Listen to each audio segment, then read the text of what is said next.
बचपन में क्या, अब यूनिवर्सिटी में आप लोगों ने पढ़ा होगा, ओएसआई लेयर एक चीज़ होती थी। So what OSI layer is, ये एक 7 लेयर्स का एक मजमूआ होता है, जिसको हम लोग ओएसआई के नाम से कहते हैं। So what happens is, when we search on a website और when we are surfing on internet, तो उसका ना एक फ्लो होता है, जिसमें ओएसआई लेयर क्या बताता है कि आप किस क्या फ्लो क्या आप फॉलो फॉलो कर रहे हैं, जिससे आप वो उस इंटरनेट पर आप या वेबसाइट पर सर्फ कर पा रहे हैं। तो ओएसआई लेयर इस तरह कुछ वर्क करता है कि अगर मैं जैसे यहाँ पे खोल भी लेता हूँ, तो एप्लीकेशन लेयर होती है, प्रेजेंटेशन लेयर होती है, ट्रांसपोर्ट लेयर होती है और नेटवर्क लेयर होती है, फिर डाटा लिंक और फिर फिजिकल लेयर होती है। So basically what happens is when we search on a website, वो हमारी सबसे पहली लेयर होती है, that is called application layer. फिर जब हम लोग सर्च कर लेते हैं, तो जो डाटा पूरा ट्रांसफ़र हो रहा होता है और फिर डाटा खुल रहा होता है, तो प्रेजेंटेशन लेयर होती है वो। फिर उसके बाद जो सेशन बन रहा होता है, जैसे अब यहाँ पे मैं लॉग्ड इन हूँ, तो जो सेशन बन रहा होता है, तो ये सेशन लेयर पे आ जाती है। फिर ट्रांसपोर्ट लेयर होता है, जिसमें डाटा मुस्तकिल, जैसे आप ये जब मिसाल के तौर पे अगर आप वीडियो देख रहे हो, तो वीडियो में आपकी वीडियो जो स्ट्रीम कर रही होती है, ये ट्रांसपोर्ट लेयर के एंड पे हो रहा होता है, जब सेशन बन चुका होता है। सिमिलरली जब आप किसी के साथ चैट कर रहे हो, तो उसमें जो कन्वर्स वो बना हुआ होता है, जो सेशन बना हुआ होता है, उसके अंदर आप चैट कर पा रहे हो, तो ये भी ट्रांसपोर्ट लेयर का फंक्शन होता है। फिर नेटवर्क लेयर होता है, everything is being handled through packets. जैसे आप लोगों को आइडिया होगा, मेरे पास एक अच्छी बड़ी-सी एक अच्छी वीडियो भी थी, अगर वो मुझे मिल जाती है तो मैं आप लोगों को दिखा भी देता हूँ। उम, basically it is on how packets travel. Um, Packets travel networks. Mm,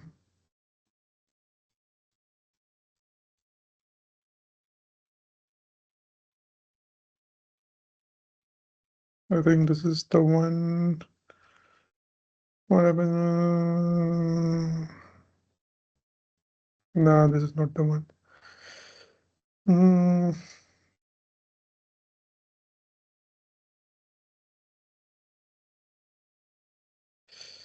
uh, yeah, I guess this is it.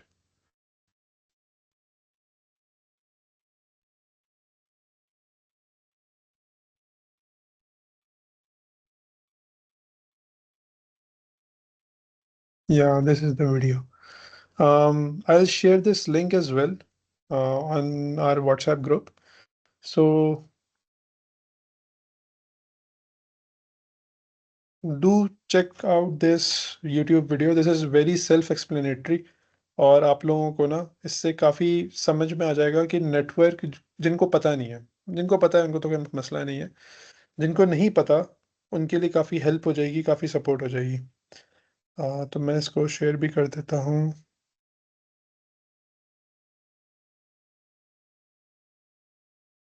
मैंने शेयर भी कर दी है।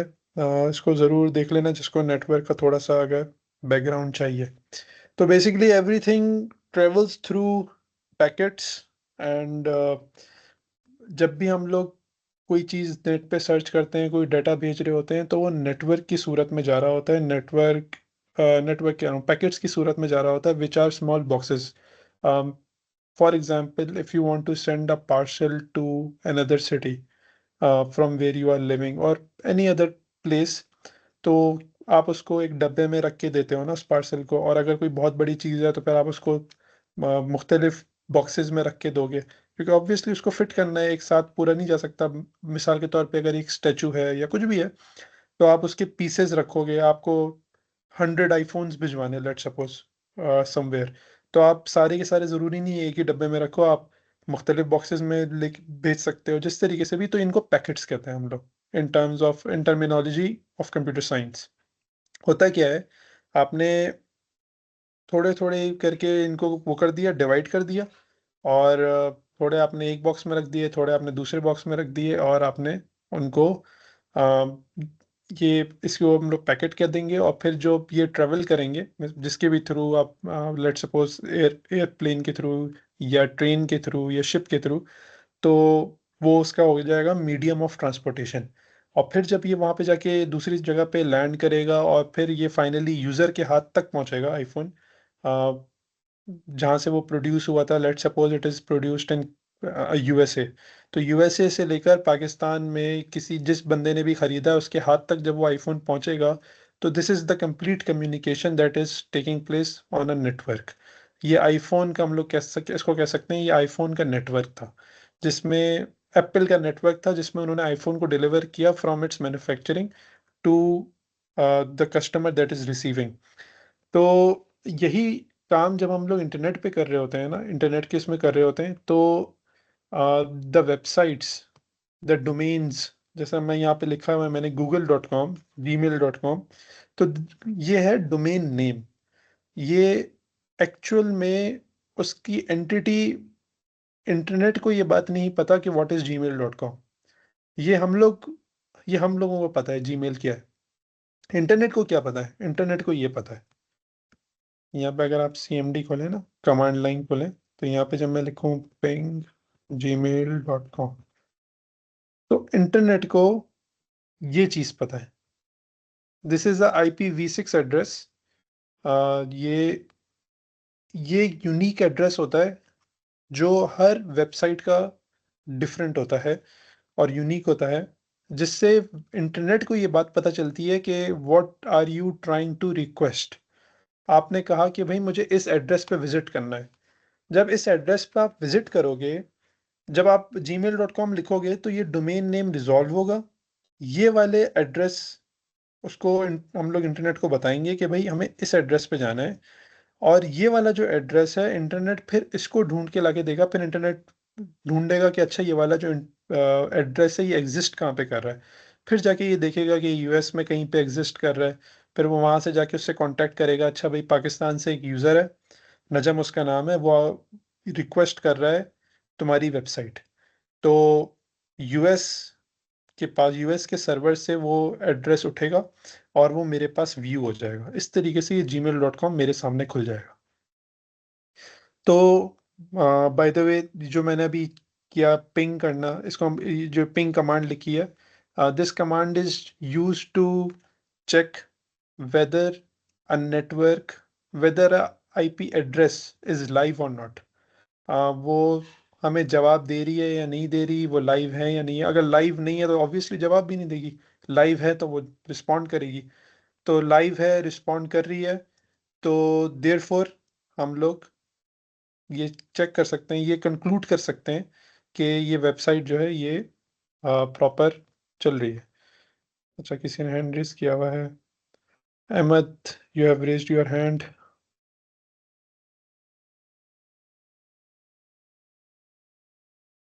यस अहमद।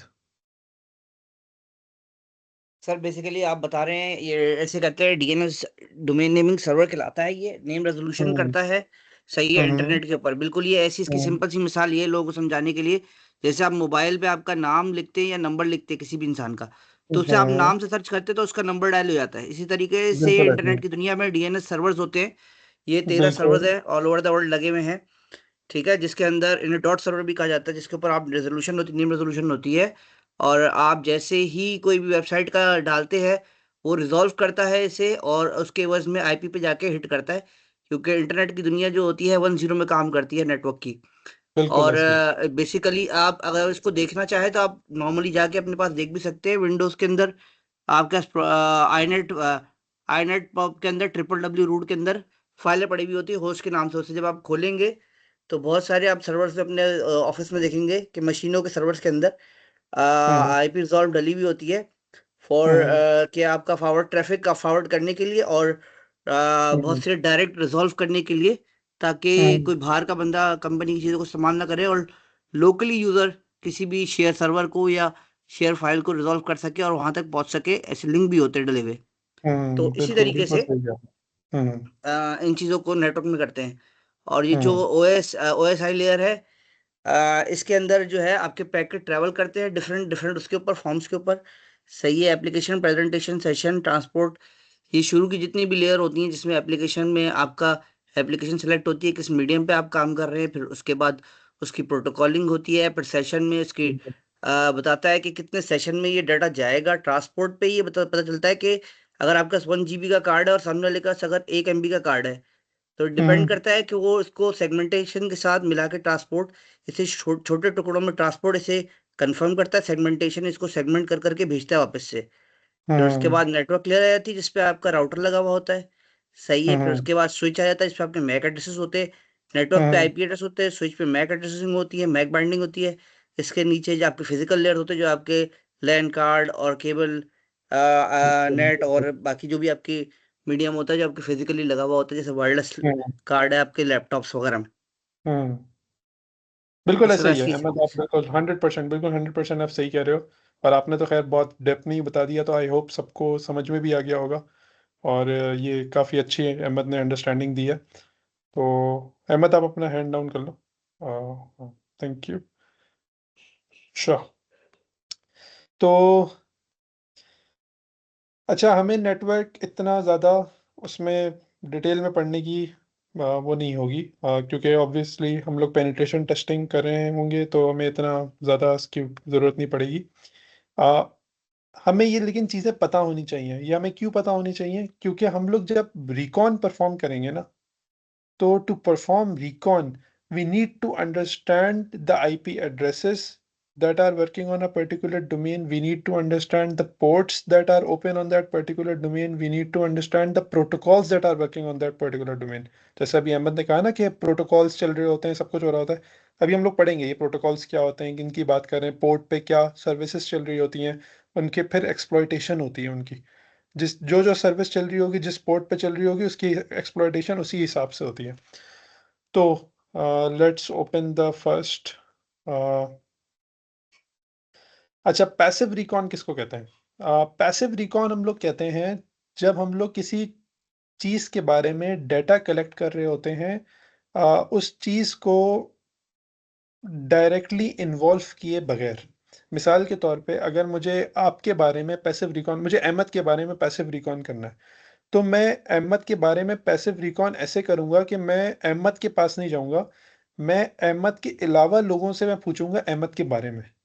और मैं बुक्स में, मतलब मैं इंटरनेट पे सर्च करूंगा, मैं डिफरेंट रिसोर्सेज सोशल मीडिया पे जाऊंगा, सर्च करूंगा अहमद के बारे में, हु इज़ अहमद। ये अहमद के बारे में कहलाएगी पैसिव रिकॉन। और उसके बारे में ये वो हो जाएगी कि क्योंकि अहमद को नहीं पता कि मैं अहमद को सर्च कर रहा हूँ। लिंक्डइन पे शायद पता चल जाता है, लेकिन उसके अलावा नहीं पता चलता। तो ये होती है पैसिव रिकॉन। एक्टिव रिकॉन ये होगी जब मैं अहमद के दोस्तों से पूछूंगा, क्योंकि ऑब्वियसली फिर तो अहमद को पता चल जाएगा कि कोई बंदा है वो तुम्हारे बारे में पूछ रहा है। उसको फिर हम लोग कहते हैं एक्टिव रिकॉन। कि हम लोग डायरेक्ट उस फिर करीब आ जाते हैं उस आईपी एड्रेस के, और उसको हम लोग डायरेक्टली इन्वॉल्व कर रहे होते हैं कि भाई बताओ तुम कौन हो, तुम क्या हो। और क्या जितनी भी इंफॉर्मेशन हम उसके बारे में गैदर कर रहे होते हैं। तो मिसाल के तौर पे अगर google.com की टेस्टिंग कर रहे हैं, so we'll be opening that website.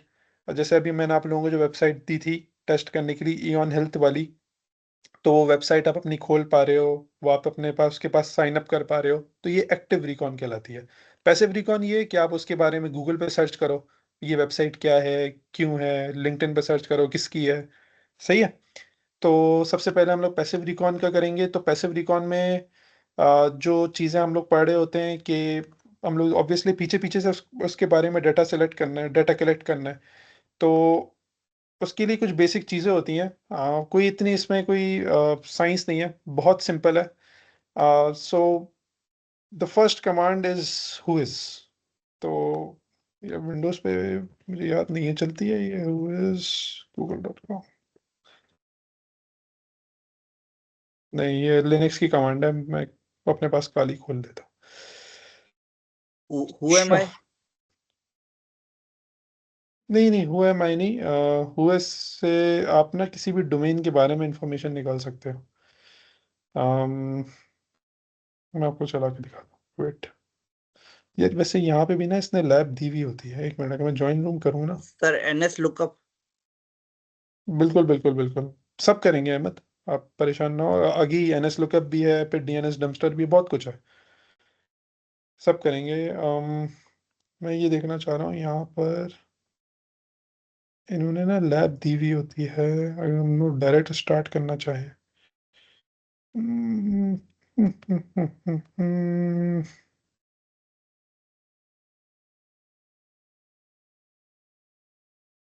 अच्छा, मैं इसके आंसर्स वगैरह नहीं लिख रहा, ये बेसिक थ्योरी है और ये आपसे बेसिक जैसा you visit the Facebook page of the target company hoping to get some of their employ names, what kind of recon activity is this. तो आई वुड एक्सपेक्ट कि आप लोग ये सब सॉल्व करोगे, इससे ना आप लोगों की थ्योरी स्ट्रांग होगी। ये आप लोगों को चीज़ें पता होनी चाहिए, खासतौर पर जब आप किसी पेन टेस्ट एंगेजमेंट में होते हो ना, तो उसमें आपको ये सब टर्मिनोलॉजीज यूज़ करनी होती हैं। तो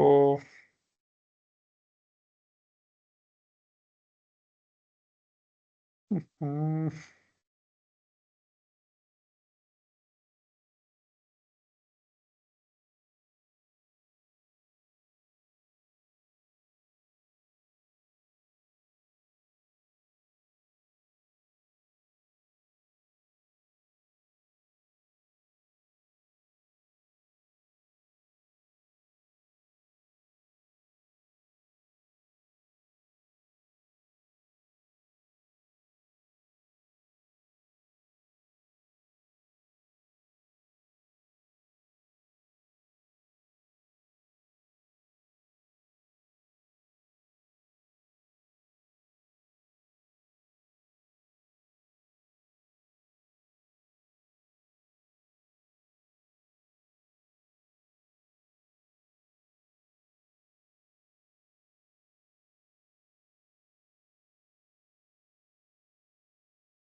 ये देखो, जब मैंने हुएस किया तो यहाँ पे मेरे पास बकायदा डोमेन की सारी इंफॉर्मेशन आ गई, who registered this domain, where this domain is registered, when it was registered, last update date, who was the registrar, इनके फ़ोन नंबर, अब्यूज़ अगर आपकी होती है तो किस तरह रिपोर्ट करनी है, किधर करनी है, तो सारी ये डिटेल्स, ये सब इस डोमेन की whois कमांड से पता चल जाती हैं।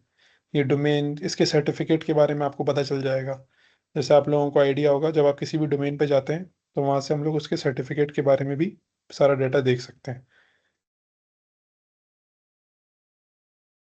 तो ये जो सारा डेटा होता है ना, ये सब पैसिव रिकॉन में आ जाता है। तो ये तो खैर एक्टिव रिकॉन होगी, क्योंकि obviously we will have to open the domain. लेकिन उसके अलावा जैसे हुएस से मैंने सारी इन्फॉर्मेशन निकाली, तो यही सब कुछ इन्फॉर्मेशन हुएस में भी आ जाती है। अच्छा, सिमिलरली अब एनएस लुकअप करते हैं, अगर एनएस लुकअप,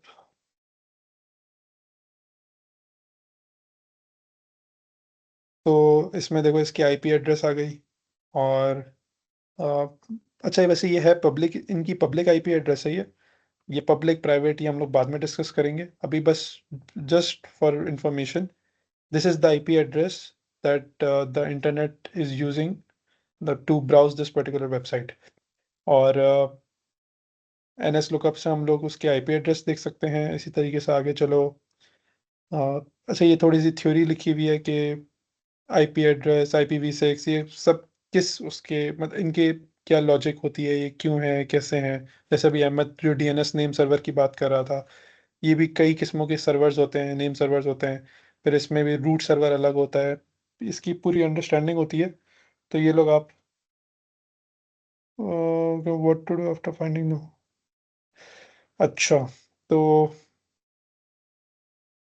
ये हो गया एनएस लुकअप के बाद। अच्छा, फिर सिमिलरली, अच्छा, dig is the same command for Kali. तो जब आप काम ये, अगर आपको यही चीज़ डिग इस पे काली से पता करनी है ना, तो ये आपको डिग से पता कर सकते हो। ये आपको, ये देखो इस पे ना पूरे इसकी सारी आईपीज आ रही हैं, कहाँ पर क्या हो रहा है, और फिर हॉप्स पूरे दिखा रहा है, सब कुछ सारी डिटेल्स आपको दिखाता है ये। तो डीएनएस की इंफॉर्मेशन भी दिखाता है, बकायदा कुकी भी दिखा रहा है कि आप उसने किस कुकी को यूज़ करके ये सारी डेटा निकाला है। तो ये बिल्कुल बेसिक रिकॉन का पार्ट होता है। तो ये सब इंफॉर्मेशन ये डीएनएस के बारे में और उस वेबसाइट की आईपी एड्रेस निकालने के लिए this information is very good. अच्छा, फिर आगे चलो। डीएनएस डंपस्टर ये बेसिकली एक टूल है। ये मैं आपको डाउनलोड भी कर लेता हूँ अपने पास।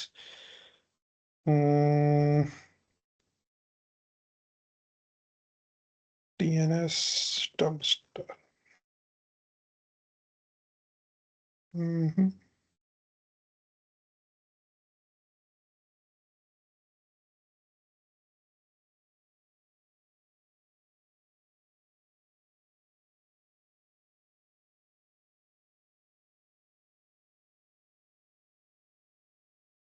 तो बेसिकली डीएनएस डंपस्टर पे जब हम लोग आएंगे, ये टूल है ये एक वेबसाइट है जिस पे ये टूल इंटीग्रेट हुआ है और इसमें ना ये सारी आपको उस डोमेन के बारे में इंफॉर्मेशन दे देगा। तो मिसाल के तौर पे आपने कहा यार मुझे ये सारी कमांड्स खुद नहीं रन करनी है, एनएस लुकअप, डिग और ट्रेसहर्ट वगैरह। तो ये एक वेबसाइट है जिसके ऊपर आप सारी इस तरह की डिटेल्स जाके देख सकते हो। तो ये आप देख रहे हो किस तरीके से मल्टीपल आईपीज आ रही हैं। ये 45 का सबनेट है जिसके अंदर बहुत सारी आईपीज आ रही हैं, पे 12 का सबनेट है। तो ओवरऑल बहुत सारी आईपीज हैं क्योंकि बहुत सारे सब डोमेन्स हैं जो कि यहाँ पे खुल रहे हैं, उनकी मुख्तलिफ आईपीज हैं, ये हमारे सामने आ रही हैं।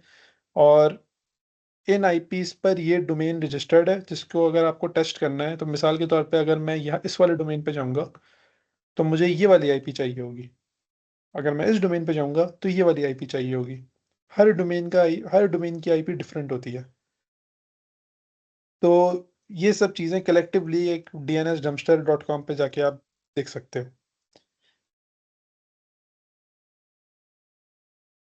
अच्छा, ये थोड़ा-सा ही इसका फ्री है, फिर इसके बाद ये पेड हो जाता है।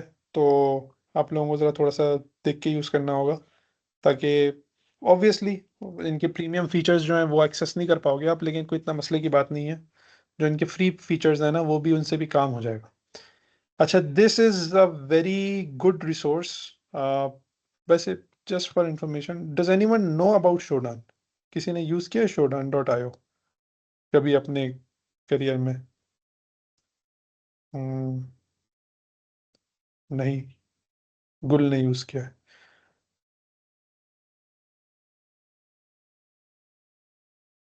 गुल, क्या यूज़ किया था आपने? थोड़ा-सा बताओगे शोडान के बारे में? सर बेसिकली मैंने यूज़ किया था ओपन पोर्ट्स सर्वर्स और वल्नरेबल मशीन्स की इंफॉर्मेशन के लिए जो लाइव कैमरास वगैरह हैं उनके लिए। हुँ, हुँ। हाँ, बिल्कुल, बिल्कुल। द यही यही इसका मकसद होता है। इसमें फ़ारूक क्यूरी रन आपने करते हैं, हुँ, सॉरी, बोलो, इसमें बोलो, सर बोलो आप। इसमें हुँ, क्यूरी रन करते हैं और उस क्यूरी हुँ, के अगेंस्ट तो मतलब आपको ये जो भी इसके पास इंफॉर्मेशन होती है ये दे देता है और वो काफ़ी यूज़फुल इंफॉर्मेशन होती है जिसमें आपको ओपन पोर्ट्स वाली जो है और वर्नेबल मशीन्स आपको मिल जाती हैं जिनके कॉमन एक्सप्लॉइट ओपनली अवेलेबल बिल्कुल, होते हैं। बिल्कुल, बिल्कुल, बिल्कुल। ये जो कॉमन एक्सप्लॉइट वाली बात की है ना, ये आपने बहुत अच्छी बात की है, ये मैं भी आप लोगों को दिखाऊँगा भी। आज या कल मोस्ट प्रोबेबली मैं इंशाल्लाह आप लोगों को दिखाऊँगा अभी, जो अभी लेटेस्ट एक एक्सप्लॉइट आया हुआ है ना, तो उसको किस तरीके से देख सकते हैं हम लोग। जी, फ़ारूक आपने हैंड रेज़ किया हुआ है।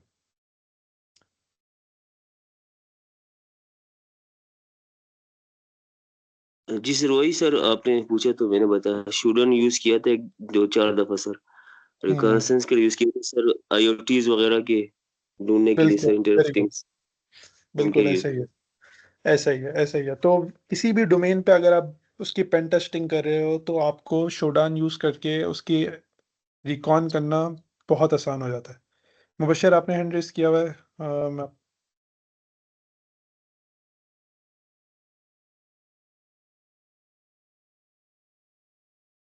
Mubashshir to check for unprotected cameras on street after watching a YouTube video how many are.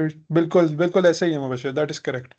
तो जिसने शोडान यूज़ नहीं किया ना, तो ज़रूर मैं उसको सजेस्ट करूँगा कि शोडान पे जाके अकाउंट बनाए और शोडान यूज़ करे। इस पर शोडान पर जो बहुत बड़ा एक बेनिफिट है ना, वो आप किसी भी डोमेन के बारे में बहुत कुछ इन्फॉर्मेशन निकाल सकते हो। तो जैसे अभी गूगल.com के बारे में हम लोगों ने निकाला था ना वहाँ पर, तो अ तो ये जब मैंने डोमेन के बारे में निकाला तो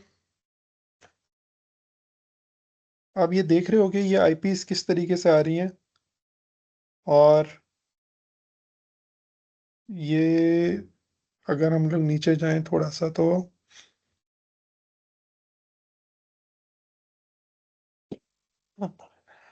तो हम्म,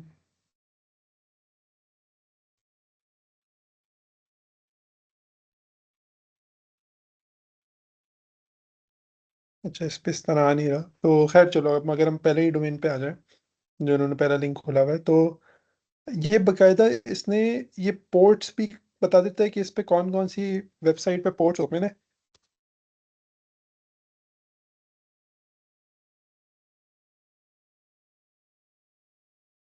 सॉरी, एक्सक्यूज मी, स्नीज आ रही थी।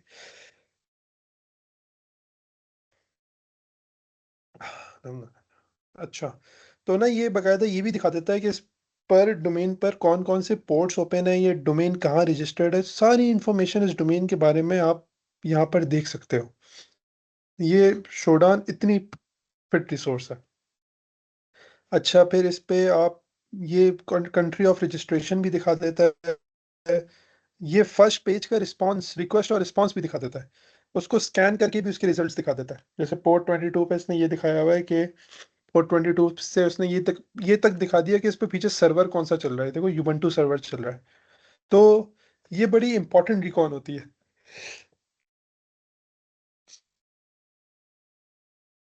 फिर इसमें बकायदा इंजन एक्स, अच्छा वेब टेक्नोलॉजीज देखने के और भी रास्ते होते हैं, लेकिन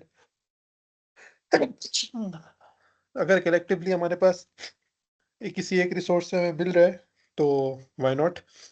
अच्छा, और ये बकायदा ये भी दिखा रहा है कि what were the last vulnerabilities reported on this domain.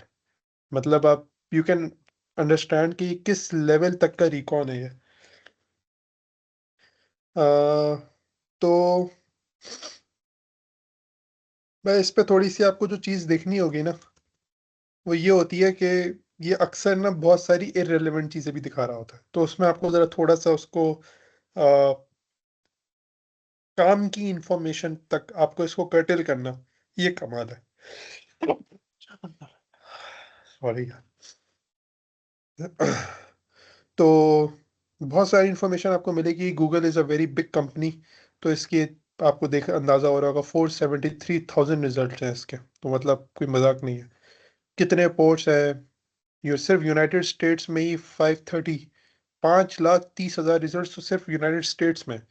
बाकी इनके दूसरे ममालिक में कितने सर्वर्स हैं जो चल रहे हैं। तो शोडान पे ना आप बहुत कुछ देख सकते हो। फिर इसके अलावा आईओटी कैमरास जैसे वो लोग जिक्र कर रहे थे, वो सब भी आपको दिख जाएगा इसमें। आप बगैर जाओगे ना एक्सप्लोर में, तो यहाँ पर हम यहाँ पे ये आईओटी, तो ये आपको, चलो लॉग इन करवा रहे हैं।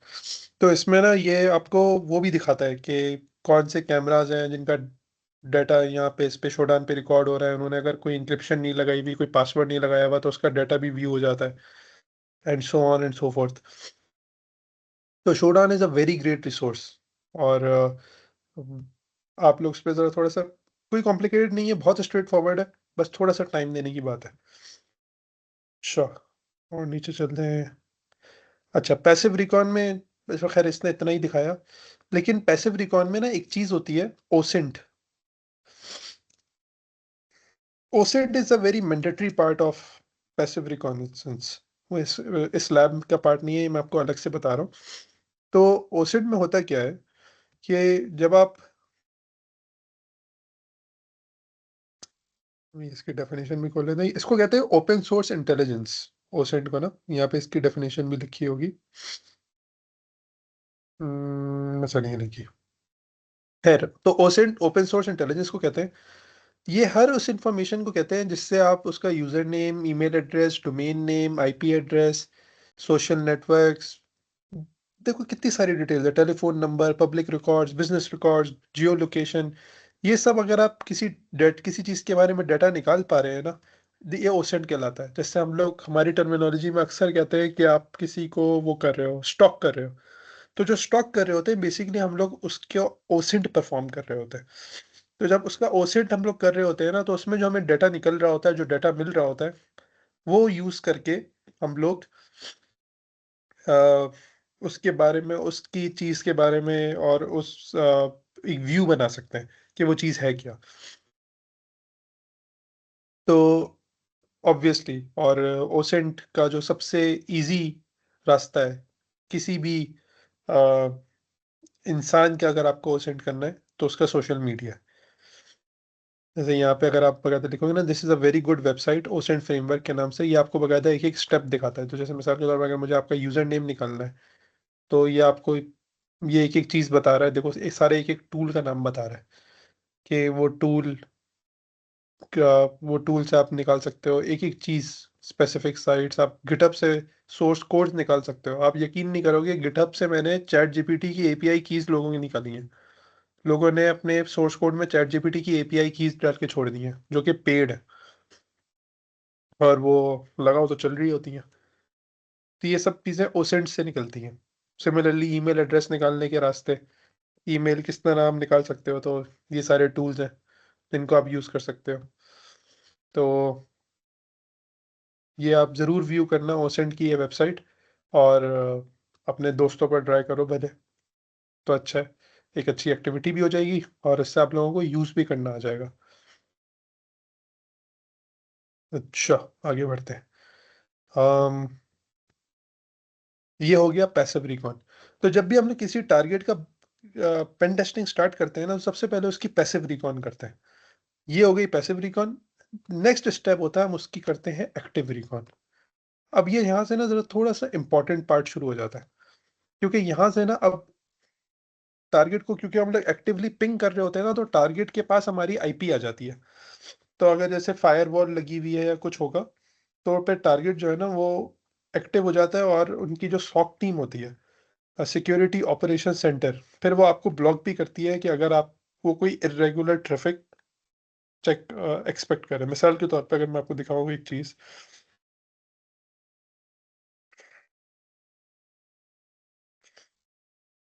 ये एचबीएल की एक वेबसाइट है, ठीक है, जिस पे आप जाके लॉग इन कर सकते हो। अब अगर मैं यहाँ पे एक चीज़ आपको करके दिखाऊं, एक अटैक करके दिखाता हूँ आपको।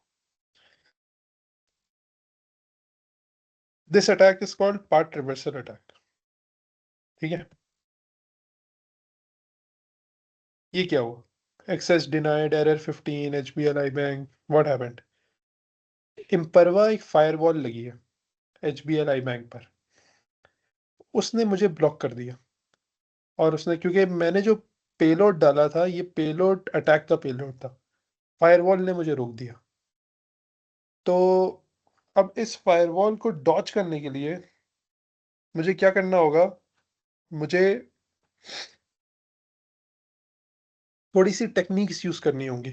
थोड़ा सा मुझे अक्लमंदी से थोड़ा अक्लमंदी से उसको करना होगा। मैं इस तरह डायरेक्ट पेलोड्स नहीं डालूंगा, और जब मुझे चेक करना होगा कि यार क्या डाटा है, कैसे है, क्या है, तो मैं एक्टिव रिकॉन बड़े ख्याल से करूंगा।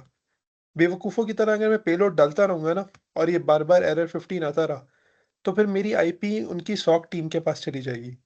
And once my IP is with their SOC team, they'll be blocking my IP address. Then I won't be able to access their website for some time. तो ये मेरे साथ एक्टिवली ये हो भी चुका है।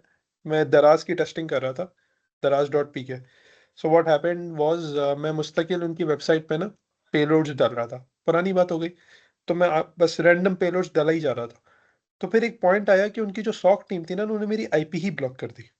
तो उससे क्या नुकसान हुआ कि मेरे घर से, जैसे उस वक्त अहमद ने जिक्र किया था ना, कि जो नेटवर्क लेयर होती है वो राउटर से वो जा रहा होता है जो ट्रैफिक, तो हमारे राउटर से जो भी ट्रैफिक जा रहा था ना, उसका एक पर्टिकुलर आईपी असाइन हो रही होती है।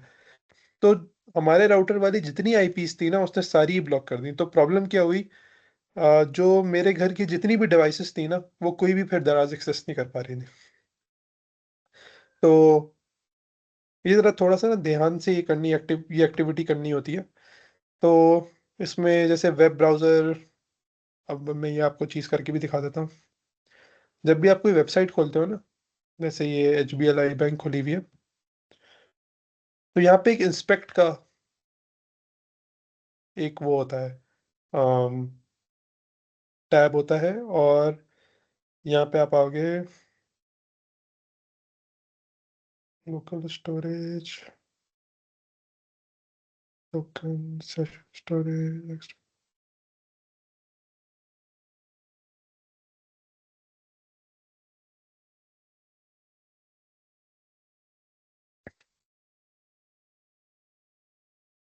हाँ ये रहा स्क्रिप्ट्स। अभी आप लोगों ने क्रॉस साइट स्क्रिप्टिंग का अटैक पढ़ा है ना, तो क्रॉस साइट स्क्रिप्टिंग में एक अटैक होता है डॉम बेस्ड एक्सेसेस। वो तब होता है जब हम लोग जेएस की जो लॉजिक है, जो डॉम में यहाँ पे लगी हुई होती है, उसको बाईपास करें, then we are able to exploit that vulnerability. तो जो डॉम बेस्ड एक्सेसेस होता है ना, उसके लिए हमें जेएस की स्क्रिप्ट्स चाहिए होती हैं। अब वो जेएस की स्क्रिप्ट्स हमें कैसे पता चले? वो हमें ऐसे पता चल सकती हैं। मैं सोर्सेज में गया, मैं यहाँ पे स्क्रिप्ट्स के टैग में आया, मैंने पेज खोला हुआ था, तो अब मैं जाके जब यहाँ पे देखूंगा ना, तो मैं यहाँ पे देख सकता हूँ जो सारी स्क्रिप्ट्स जो इन्होंने खोली है ना, जो इस वेबसाइट पे चल रही हैं, वो सारी स्क्रिप्ट्स मैं व्यू कर सकता हूँ। ये मुझे सारी स्क्रिप्ट्स दिख रही है, जो सारी लॉजिक इन्होंने इंप्लीमेंट की हुई है, client side logic. Cross site scripting is a client side attack. तो क्लाइंट साइड अटैक के लिए मुझे क्लाइंट साइड लॉजिक बाईपास करनी है। क्लाइंट साइड लॉजिक की ये सारी मुझे जावास्क्रिप्ट की यहाँ पे मिल जाती है। तो एक्टिव रिकॉन में ये वाली चीज़ मैं यहाँ से निकाल सकता हूँ, और ऑब्वियसली फिर आपको थोड़ा सा इसमें दिमाग लगाना होगा, देखना होगा, मुझे पढ़ना होगा क्या क्या चीज़ है क्या नहीं है। चैट जीपीटी का ज़माना है, तो obviously things are quite easy. All you have to do is just copy all this logic and paste it on chat GPT, तो आपको समझा देगा। बाईपास करना वो भी नहीं बताएगा कि बाईपास किस तरह करना है, वो आपको थोड़ा सा खुद ही कोशिश करनी होगी। बाकी सारी इन्फॉर्मेशन अंडरस्टैंडिंग के हवाले से आपको यहाँ से मिल जाएगी। थोड़ा सा यहाँ पर ऑब्फस्केशन भी हुई हुई होती है, आपको इस तरह पता नहीं चलेगा। जैसे यहाँ पे लिखा हुआ है function C A B C D, what is this function C A, what is A B C D. इस तरह समझ में नहीं आता, थोड़ा सा ना टाइम इन्वेस्ट करना पड़ता है इस पे, जब भी आप बग बाउंटी कर रहे हो खास तौर पे।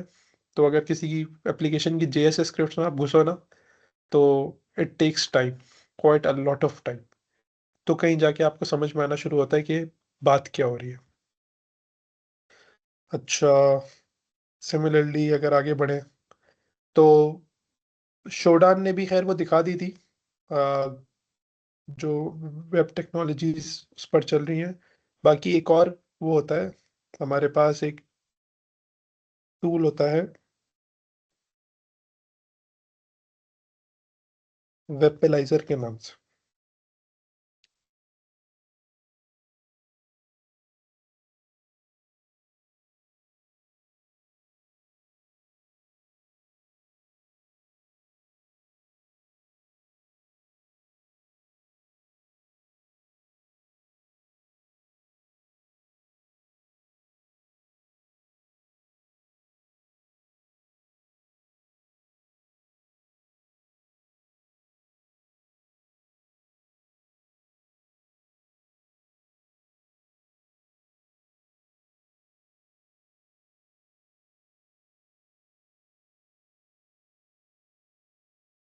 It is taking some time, let it download.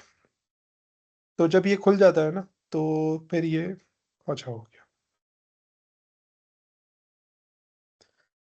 तो बेसिकली व्हाट वेबपेलाइजर डज इज, मैंने कोई वेबसाइट खोली ना, तो वेबसाइट की जितनी भी टेक्नोलॉजीज रन हो रही है ना, वेबपेलाइजर सारी वो टेक्नोलॉजीज मुझे दिखा देगा। शोडान भी दिखा देता है, ये वेबलाइजर भी दिखा देता है। ये देखो 9 technologies are being run in the backend. ये देखो एम्परवा फायरवॉल भी इसने बता दी मुझे पहले से ही पता है कि भाई इस पे फायरवॉल लगी हुई है, तो मैं ऐसे पेलोड्स डालूंगा ही नहीं कि फायरवॉल ब्लॉक करे। फिर फायरबेस वर्जन 7.8 चल रहा है, और जावास्क्रिप्ट की ये लाइब्रेरीज चल रही हैं। इनसे हम लोगों को बेसिक वल्नरेबिलिटीज का गैस हम लोग कर सकते हैं, क्योंकि अगर ये अप टू डेट नहीं है, आउटडेटेड वर्जन है। तो याद है जो आवाज टॉप 10 में हम लोगों ने किया था, तो उसमें एक वल्नरेबिलिटी कैटेगरी है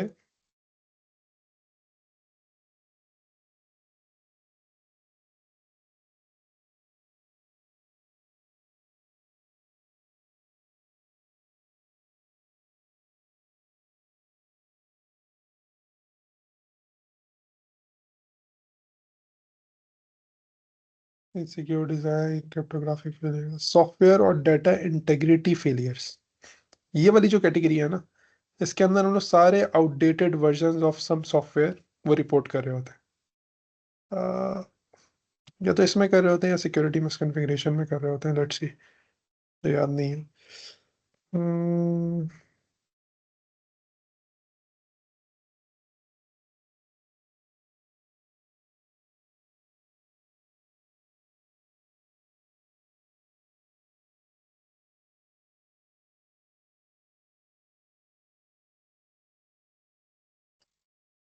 दोनों में ही कर सकते हैं, दोनों में ही एप्लीकेबल है। ठीक है, तो सॉफ्टवेयर और डाटा इंटेग्रिटी फेलियर्स में आप ये वल्नरेबिलिटीज रिपोर्ट करते हैं कि मिसाल के तौर पे आपने जे क्वेरी यूज़ किया हुआ है यहाँ पे, या आउटडेटेड है, तो इसको प्लीज़ अपग्रेड करें। या फायरबेस 7.8, इसमें कोई वल्नरेबिलिटी है तो ये एक्सप्लॉइट हो सकती है, इसको प्लीज़ अपग्रेड करें। So this is how it works. ये चीज़ हमें शोडान भी बता देता है। अच्छा, नीचे आए, ये मैंने आप लोगों को पहले ही पिंग करके दिखाया था कि जब भी हम लोग पिंग करते हैं तो उससे हमें पता चल जाता है whether that IP is active और नॉट। अगर वो आईपी एक्टिव नहीं है, मिसाल के तौर पे अगर एचबीएल आई बैंक का डोमेन अभी ना खुलता, लेट सपोज अभी नहीं नहीं खुल रहा, अब मैं कैसे चेक करूं कि डोमेन ये एक्टिव है भी या नहीं है? What I will do is I will go and ping hblibank.com.pk, तो मुझे इसकी आईपी पता चल गई। तो मैं फिर क्या करूंगा, if the domain is not resolving, मैं डायरेक्ट उसकी आईपी को पिंग कर दूंगा। तो ये आईसीएमपी पैकेट्स जो हैं, उससे मुझे अंदाज़ा हो जाएगा कि whether this domain is active और नॉट। तो मैं इस तरह डायरेक्ट आईपी जब उसकी पिंग करूंगा, तो अगर डोमेन नेम रिजॉल्व नहीं भी हो रहा तो आईपी से वो खुल जाएगा। अच्छा, वैसे एक चीज़ ना हमेशा ट्राई करनी चाहिए, ये वल्नरेबिलिटी होती है अगर ऐसा हो, आईपी एड्रेस से अगर कोई डोमेन खुल रहा है ना, तो this is considered a vulnerability. नहीं खुल रहा है, फायरवॉल ने रोक दिया, तो आईपी एड्रेस से ना कभी भी नहीं खुलना चाहिए, क्योंकि देख रहे हो नॉट सिक्योर लिखा हुआ है, कम्युनिकेशन इज नॉट सिक्योर। ये इस वजह से क्योंकि इसमें प्रोटोकॉल्स जो होते हैं ना वो बाईपास हो जाते हैं। जो HTTPS प्रोटोकॉल लगा हुआ है, ये लगा हुआ है, वो लगा हुआ है, ये सब बाईपास हो जाता है। 8080S 4 HTTP प्रोटोकॉल, तो उस वो दैट इज अनइनक्रिप्टेड कम्युनिकेशन। ये वाई शार्क अगर आप लोगों ने यूज़ किया हो तो आप लोगों को आइडिया होगा, मैं भी यूज़ करके आप लोगों को दिखाऊंगा। अच्छा, अगर मैं 445 पे करूँ तो क्या होगा? लेट्स सी, कुछ भी नहीं हो रहा। 443 पे, एम्प्टी रिस्पॉन्स। HTTPS कर दिया आपने 443। हाँ, वही मैं देख रहा था, मगर फिर भी उसने रिस्पॉन्ड नहीं किया ना, मैं वही चेक करना चाह रहा था, नहीं किया इसने। खैर, तो आगे बढ़ते हैं। अच्छा, ट्रेस राउट इज बेसिकली जब हमें ये देखना हो कि कोई भी डोमेन हम लोग खोल रहे हैं तो वो हमारे पास खुल कैसे रहा है, वो कौन कौन सी आईपी से होता हुआ जा रहा है। तो लेट सपोज अगर मुझे ये hblibank.com का ही देखना है, सॉरी यार, रिसेट होता है इसका।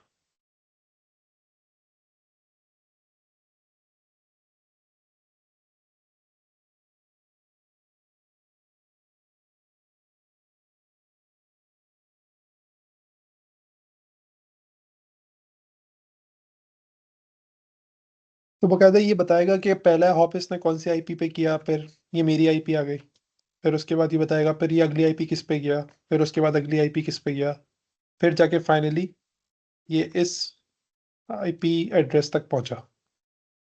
तो ये पूरा प्रोसेस दिखाता है। तो इसमें मेरे राउटर की आईपी भी आ जाएगी, मेरी जो पब्लिक आईपी है वो भी आ जाएगी, ये मेरी डिवाइस आईपी है, ये मेरे राउटर की आईपी है, फिर ये मेरे आई डोंट नो ये इसकी सर्विस आईएसपी की होगी, फिर आई डोंट नो ये किसकी आईपी है, ये सब जगह चेक करनी होंगी। तो जब हम लोग बग बाउंटी कर रहे होते हैं ना, तो हमें फिर एक एक आईपी को जाके लुकअप करना होगा कि ये आईपी किसकी है, ये आईपी किसकी है, कहाँ से होता हुआ जा रहा है ट्रैफिक, ये सारी इन्फॉर्मेशन हमें निकालनी होगी। तो कोई ये कुछ कह रहा नेक्स्ट है? हॉप बता रहा है आपके सारे। हाँ हाँ, एग्जैक्टली एग्जैक्टली। तो फिर हमें एक एक आईपी ये देखनी होगी।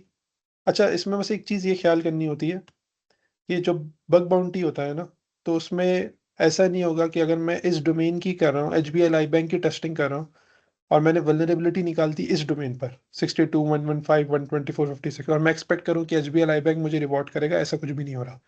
ये एम्परवा की आईपी आई गई, फायरवॉल की आईपी है, तो ऐसा कुछ भी नहीं होगा। मुझे निकालनी वल्नरेबिलिटी एचबीएल के डोमेन पे। अगर मैं अगर इस आईपी पे कोई वल्नरेबिलिटी निकालूं और किसी तरीके से इम्पैक्ट शो कर दूं कि अगर मैंने इस डोमेन पे वल्नरेबिलिटी निकाली है और इसके थ्रू मैं एचबीएल पर एक्सप्लॉइटेशन कर सकता हूं, तो ये वैलिड वल्नरेबिलिटी है, वरना ये वैलिड नहीं है। इसको कंसीडर नहीं करेंगे और आउट ऑफ स्कोप करके आपको रिवॉर्ड नहीं करेंगे। अच्छा, लेट्स प्रोसीड।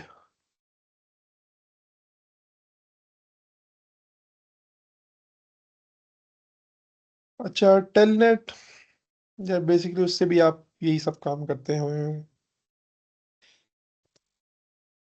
आपको बेसिकली रिक्वेस्ट और रिस्पांस पता चल जाएगी, इससे टेलनेट हो रहा होगा कि भाई वो डोमेन एक्टिव है या नहीं है। जैसे मिसाल के तौर google.com और मैं करूँ पोर्ट 443, और टेलनेट है ही नहीं इसमें, तो बेसिकली खैर इसकी इतनी कोई ज़रूरत भी नहीं पड़ेगी आपको। वैसे ही हम लोग नॉर्मली कर रहे होते हैं चेक करने के लिए कि डोमेन एक्टिव है या नहीं है। जो काम मैंने आपको बताया था कि हम लोग पिंग से भी कर लेते हैं या उससे भी कर लेते हैं, तो ये चीज़ हम लोग टेलनेट से भी चेक कर सकते हैं whether the web application is working और नॉट। पिंग से तो आईसीएमपी पैकेट्स जाते हैं, टेलनेट से हम लोग आ, उसकी रिक्वेस्ट और रिस्पांस चेक कर सकते हैं। अच्छा, नेटकैट, इसकी ज़रूरत नहीं है। ये आगे मैं आप लोग को दिखाऊंगा रिमोट कोड एग्जीक्यूशन जब हम लोग करेंगे ना, उसमें मैं आपको दिखाऊंगा। नेटकैट बड़े काम का टूल है हमारा, और उसके अलावा तो खैर इसकी इतनी ज़रूरत नहीं पड़ती। ये जो दिख रहे हैं ये नेटकैट एज ए लिसनर, फिर उसमें हम लोगों को अगर किसी जब बैकडोर बनाना होता है ना, तो नेटकैट इज़ वेरी यूजफुल, तब मैं आपको दिखाऊंगा, अभी ज़रूरत नहीं है। ठीक है। अच्छा, रिकॉन, इसके अलावा जितनी मैंने रिकॉन दिखा दी आपको, इसके अलावा कुछ चीज़ें और होती हैं। वायरस टोटल पे जाके हम लोग चेक करते हैं डोमेन के बारे में। यहाँ पे आप सर्च कर सकते हो किसी डोमेन को,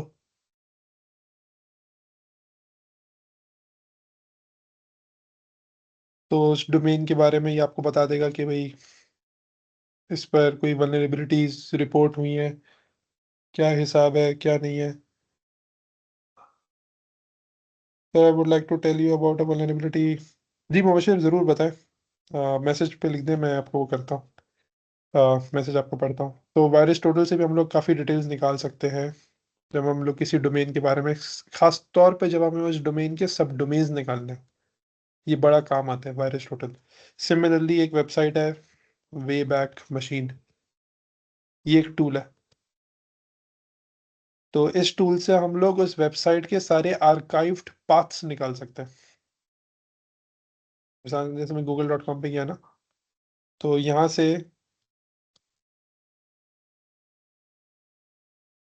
मैं सारे इसके आर्काइव पाथ्स निकाल सकता हूँ।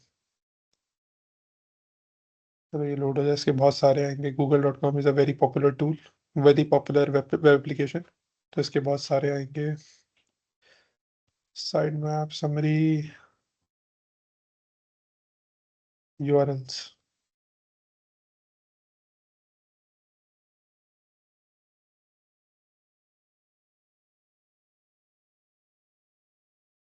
Alright, let it load. In the mean time एक और है crt.sh, इस पे हम लोग सब डोमेन्स निकाल सकते हैं।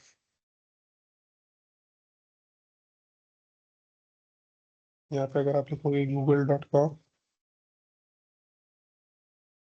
देख रहे हो गूगल के सारे सब डोमेन्स आ गए। mail.google, mail.google, 1x.wifi.google, vp.video.i.google, adwords.google, सारे सब डोमेन्स आ गए। accounts.google, wifi.google, कुछ रिपीटेटिव भी हैं, तो ये आप लोगों को थोड़े से फिल्टर आउट करने होंगे।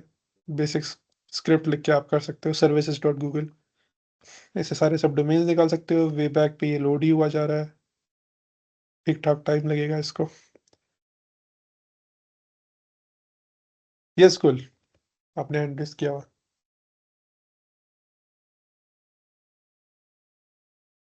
सर पिंग कमांड के बारे में आप वहाँ मैंने रेज किया था बेसिकली। तो मेरा सवाल ये था कि इनकेस अगर हमारे पास पिंग का रिस्पांस फायरवॉल आगे से ब्लॉक कर रही हो तो हम कैसे डिटरमाइन कर सकते हैं नॉर्मली? यार अगर जैसे मेरे एक्सपीरियंस में अगर फायरवॉल ब्लॉक कर रही हो तो फिर उसके लिए हम लोग ना जो फायरवॉल के पीछे आईपी है ना उस पर हम लोग करते हैं, पिंग करते हैं रादर देन वो करें। या जैसे मैंने अभी ट्रेसर्ट करके दिखाया आपको, तो इसमें भी हमें पता चल जाता है कि फायरवॉल अगर ब्लॉक कर रही है नहीं कर रही है, इससे आइडिया हो जाता है कि फायरवॉल, जैसे इस केस में फायरवॉल सामने फायरवॉल की आईपी आई तो मैं इसमें कह सकता हूँ, इससे वो कर सकता हूँ, ड्राइव कर सकता हूँ कि फायरवॉल मेरी आईपी ब्लॉक कर रही है अगर वो डोमेन नहीं खुल रहा तो। बिल्कुल सर, पिंग बहुत यूज़फुल कमांड है। लाइक इससे हमें पता चल जाता है कि हमारी जो टारगेट मशीन है वो किसकी है, मतलब कोई नेटवर्क डिवाइस है, कोई लिनक्स मशीन है, कोई मतलब विंडोज़ मशीन है। लेकिन नॉर्मली बिल्कुल। विंडोज़ पे हम जब पिंग कर रहे होते हैं तो हमें रिस्पांस जो होता है ना वो नहीं शो होता। बेसिकली विंडोज़ फायरवॉल भी जैसे वो आईसीएमपी पैकेट्स को ब्लॉक कर रही होती है। बिल्कुल। तो देखिए आप इसका सर के सिस्टम में देख रहे हैं 7वीं लाइन पे लिखा हुआ है, स्टार स्टार स्टार स्टार बना हुआ है कमांड प्रॉम्प्ट पे। हम्म सर कमांड प्रॉम्प्ट खोलेगा अपना, कमांड प्रॉम्प्ट खोलेगा, ये जी जी, देख इसकी रहे बात कर रहे 7th लाइन पे। ये आईपी ब्लॉक जहाँ पे की हुई होती है ना, जिस जगह पे आईपी ब्लॉक की हुई होती है राउटर या स्विचेस में या फायरवॉल पे, ठीक है, तो वो उस इस तरह से आता है तो पता चल जाता है नेटवर्क वालों को कि भाई इसने आईपी ब्लॉक की हुई है, इसकी आईपी दिखेगी नहीं यहाँ से, तो वो नेक्स्ट हम्म हॉप के आगे की आईपी दिखा देता है। ये सबसे बेसिक तरीका होता है पकड़ने का। अच्छा, वैसे मैं आपको बताऊं, पेन टेस्टिंग में ना ये आप लोगों को इतना ज़रूरत नहीं पड़ेगी इस चीज़ की, क्योंकि आपको जो काम है ना वो है फायरवॉल के पीछे वाली आईपी निकालना। वो निकालनी है आपको। वो निकालने के लिए आपके पास तीन चार रास्ते हैं, जैसे मैंने आपको बताया ना। तो आप शोडान के थ्रू निकाल सकते हो आईपी, आप सब डोमेन्स के थ्रू आईपी निकाल सकते हो। आप जब किसी सब डोमेन पे जाओगे तो होता क्या है, या एनमैप के थ्रू भी निकाल सकते हो। सब डोमेन पे जाओगे तो सब डोमेन्स जो होते हैं ना वो नॉर्मली क्या होता है, वो किसी सबनेट पे चल रहे होते हैं। तो आप जब किसी दूसरे सबनेट की आईपी को पिंग करोगे तो उससे भी आइडिया हो जाता है। खैर उसके रास्ते होते हैं, मैं अभी आप जो हम लोग जिस बेसिकली जिस टूल पे जा रहे हैं ना, मैं आपको वही अल्टीमेटली वही दिखाना चाह रहा हूँ। तो यहाँ तक तो थी सारी एन्यूमरेशन। अब अगर मुझे आईपी एक डोमेन की पता चल गई, अब मुझे उसकी करनी है एक्टिव रिकॉन। तो उसमें जो सबसे पहला टूल मैं यूज़ कर रहा होता हूँ ना, वो एनमैप का टूल होता है, एनमैप लाइव होस्ट डिस्कवरी और basic ports scan. Basically what Nmap is, Nmap एक नेटवर्क स्कैनिंग का टूल है और बहुत ही लेवल का टूल है। It is a free open source tool जो हर अटैकर यूज़ करता है, या आप लोगों का हाथ इस पे सेट होना चाहिए। आ, अच्छा, एनमैप का एक थोड़ा सा कैच है, अगर आप इसको लिनक्स से चलाओगे ना तो वो it does not create very much noise, तो फायरवॉल उसको ब्लॉक नहीं करती। लेकिन अगर आप इसको विंडोज से चलाओगे ना तो बहुत हाई चांस होता है फायरवॉल आपको ब्लॉक कर देगी, क्योंकि it creates a lot of noise. तो एनमैप से आप ना पूरा उसका सबनेट भी स्कैन कर सकते हो, आप कोई भी आईपी के सारे पोर्ट्स स्कैन कर सकते हो। अच्छा, एनमैप के अंदर इटसेल्फ बिल्ट इन स्क्रिप्ट्स भी आती है जिनको यूज करके, एक तो है ना कि सिर्फ लाइव होस्ट निकालना, यहाँ पे आप ऑप्शंस देख रहे हो कितने सारे यहाँ पे वो कर रहा है। इवन रिवर्स डीएनएस लुकअप भी हो जाता है एनमैप से, और वो आपको बकायदा सर्वर की अंदर की सारी डीएनएस की जितनी भी डिटेल्स है ना, एनमैप आपको सब दिखाएगा। मैं अगर आपको थोड़ा सा दिखाऊं ना, ये थोड़ा सा हम्म, क्या कहेंगे, client details.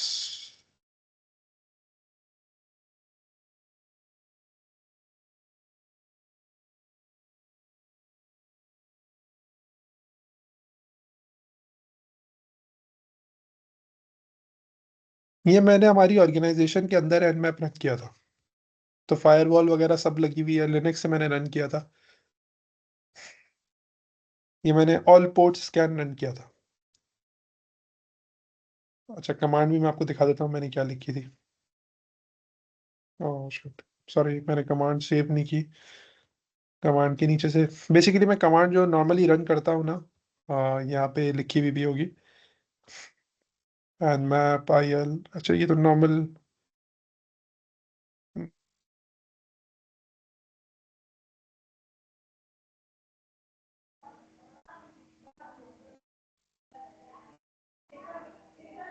You'll mic mute कर लो।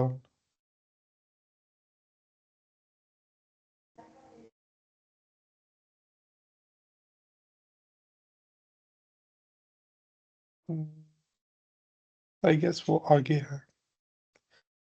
ठीक है, मैं आपको कमांड लिख के दिखा देता हूँ। जो कमांड मैं लिख रहा होता हूँ ना, नॉर्मली जब भी मैं कोई टेस्टिंग परफॉर्म करता हूँ nmap से, तो ये कमांड होती है।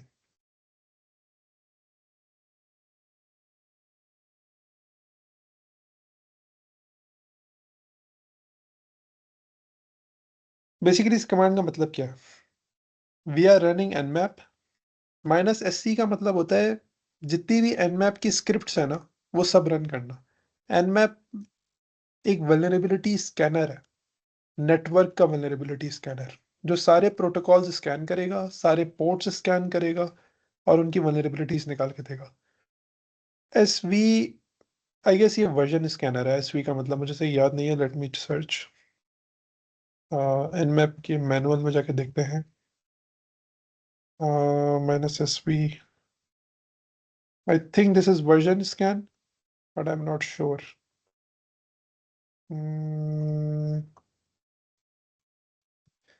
मैनुअल में जाके देखना पड़ेगा, तुम्हें टाइम लगेगा। वर्जन स्कैन ही होगा। अच्छा, -a से ना हम सारी उसके ऑपरेटिंग सिस्टम सब कुछ स्कैन कर लेते हैं। -p माइनस का मतलब है सारे पोर्ट्स स्कैन करने हैं। अगर आप -p माइनस नहीं डालोगे ना, तो वो टॉप 100 पोर्ट्स स्कैन करता है, जिसमें पोर्ट 22, 23, 25, 80, 80, 80, 443, 445, 139, 135, समझ रहे हो? ये सारी पोर्ट्स आती हैं, टॉप 100 पोर्ट्स। लेकिन अगर आपने -p माइनस लगा दिया ना, तो ये ऑल 65,353 पोर्ट्स स्कैन करेगा। और फिर आगे सिंपली आप आईपी डाल दोगे, तो ये सारे रिजल्ट्स डाल के निकाल के ले आएगा। तो मैं आपको एक, मैंने जो स्कैन रन किया हुआ है उसके सिर्फ रिजल्ट्स दिखाऊं, तो आप लोगों को आइडिया हो रहा होगा।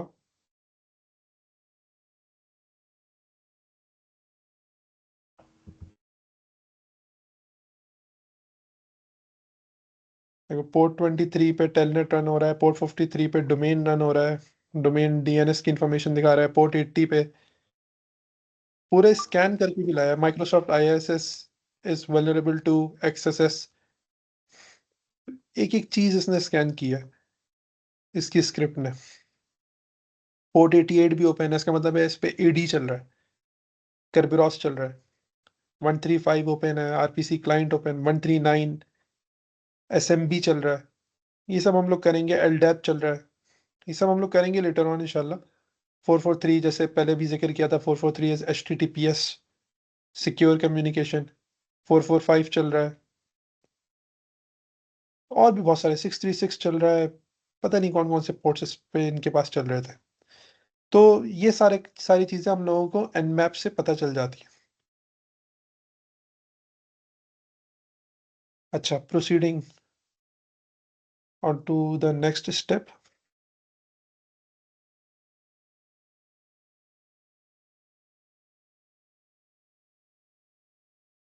अच्छा, यहाँ तक तो हो गया, ये सारा हो गया nmap।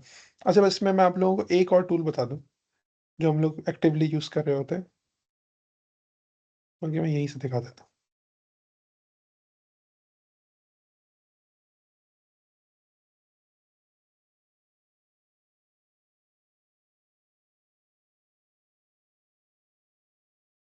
एक टूल बहुत ज़्यादा जो मैं पर्सनली यूज कर रहा होता हूँ ना, वो FFUF है।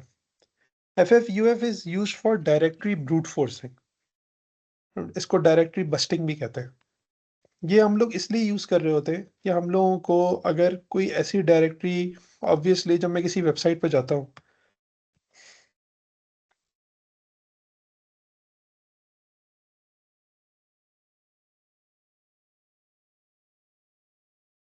अभी मैं इसके लॉगिन पेज पर हूँ ना, अब अगर मुझे इसके जाना है एडमिन पेज, तो मुझे चेक करना होगा ना कि whether the admin page exist और नॉट। सिमिलरली मुझे और भी बहुत सारे पेजेस चेक कर सकता हूँ मैं यहाँ पे, जैसे मैंने इससे पहले लिखा था ETC पासवर्ड, मैं ETC शेडो लिख के ट्राई कर सकता हूँ। फायरवॉल रोक देती है। मैं और क्या कर सकता हूँ,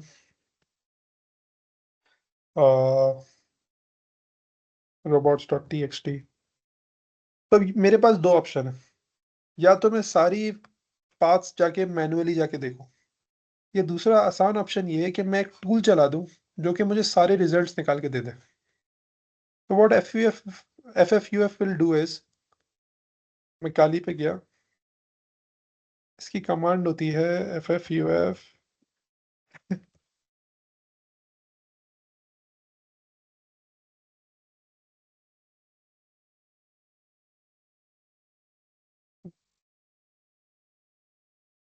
कमांड। कमांड्स याद करने की ज़रूरत नहीं है बिल्कुल भी, कमांड्स आपको इंटरनेट पे मिल जाएंगी, सिर्फ आपको यूज़ करनी आनी चाहिए। तो FFUF -U करके आप URL देते हैं, और -W करके आप वर्ड लिस्ट देते हैं। अच्छा, फज़ जहाँ पे लिखोगे ना, ये उस चीज़ को ब्रूट फोर्स करेगा। तो अगर आपको सब डोमेन ब्रूट फोर्स करवाने, तो लेट्स सपोज कि मैंने उठाई कमांड,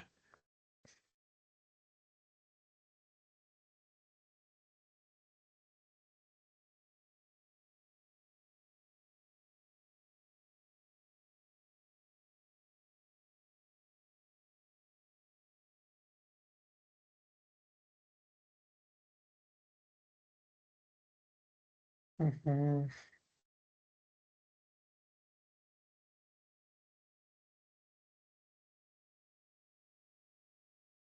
अगर मुझे उसकी, ठीक है,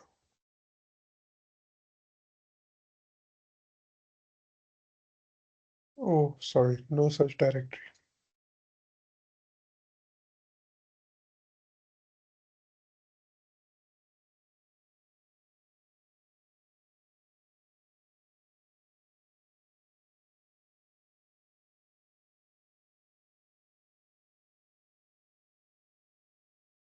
हाँ, तो जैसे मिसाल के तौर पे यहाँ पे ये स्कैन रन होना स्टार्ट हो गया, और पूरा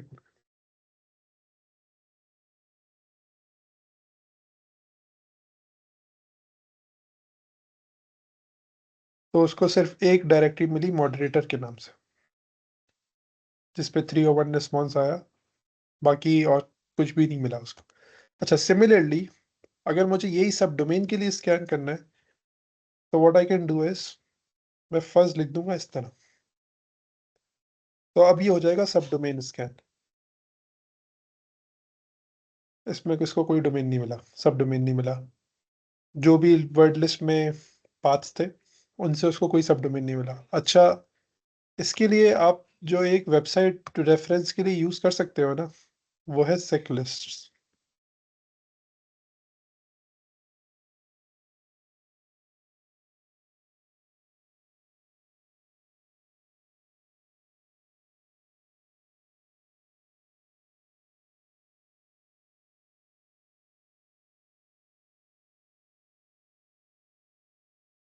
इनके पास इस वेबसाइट इस यूजर पर, सेकलिस्ट इस अकाउंट पर, Daniel Miessler is a very big hacker, he is a very old veteran, and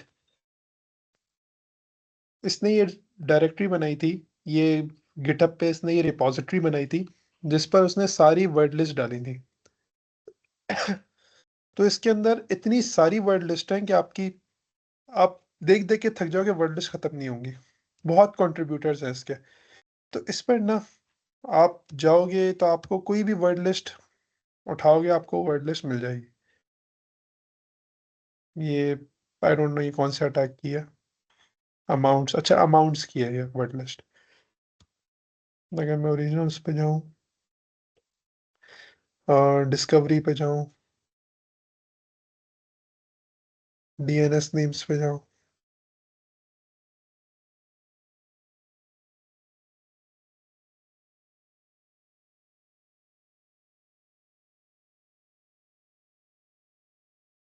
web mail server NS1 NS2 mail 1 mail 2, ये सारे ये सारी जो नेम्स आ रहे हैं, इनको यूज करके हम लोग सब डोमेन ब्रूट फोर्स कर सकते हैं। तो यहाँ से आप वर्ड लिस्ट उठा सकते हो, FFUF के थ्रू आप इन वर्ड लिस्ट को यूज कर सकते हो। अच्छा, यहाँ तक तो हो गई सारी एनिमरेशन का काम। अब जो मैं आप लोगों को एक्चुअल में चीज़ सिखाना चाह रहा था आज, ये थोड़ा ज़्यादा ही टाइम लग गया इसमें, कोई मसला नहीं है, वो है network services and protocols exploitation. Network security protocols, server security, network architecture,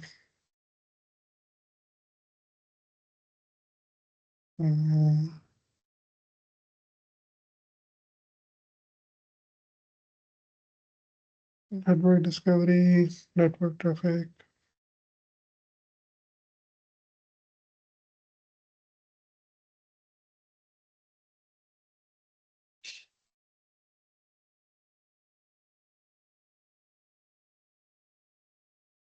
Network services.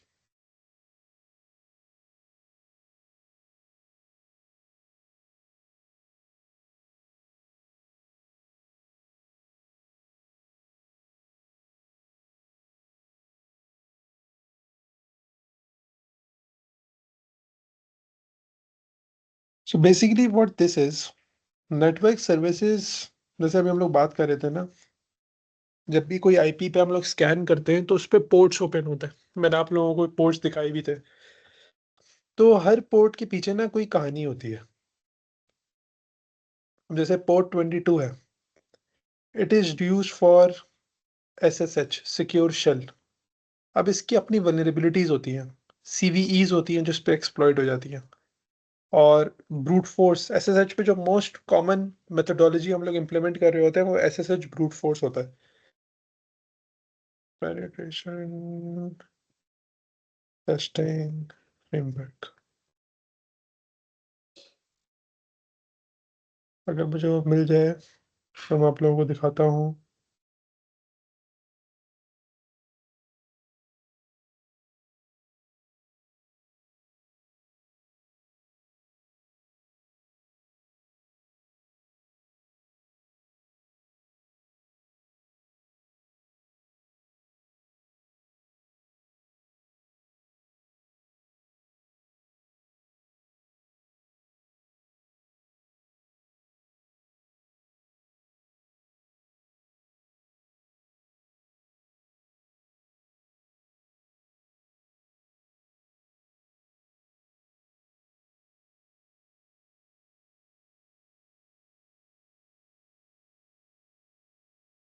हाँ, yeah, this is it.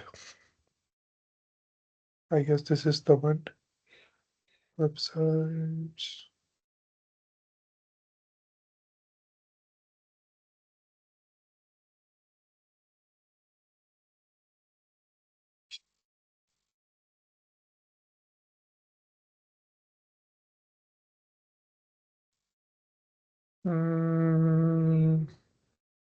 Dumpster typing, discovery. इसने बकायदा टूल्स के दिस इज अ फ्रेमवर्क जो मैंने खोला हुआ है ना, और इसने ना एक एक चीज को एक्सप्लॉइट करने के लिए बकायदा टूल भी बताया हुआ है कि कौन सा टूल आप यूज करोगे कौन सी वल्नरेबिलिटी को एक्सप्लॉइट करने के लिए। तो एन्यूमरेशन से अगर हम नीचे चले हैं, ये देखो, तो SSH पोर्ट 22 अगर आपका ओपन होता है तो उस पर आप क्या क्या रन कर सकते हो। उसको अगर आपको स्कैन करना है, you can run scan SSH। अगर आपको पासवर्ड गेस करना है, उसके लिए ये टूल्स है। Hydra brute force is the most popular tool जो हम लोग यूज कर रहे होते हैं, ये सारे एग्जाम्स में आता है। अच्छा, अगर आपको स्कैन SSH में कोई CVE मिल जाए तो CVE एक्सप्लॉइटेशन होती है इसकी। अगर मैं आपको दिखाऊं SSH CVE,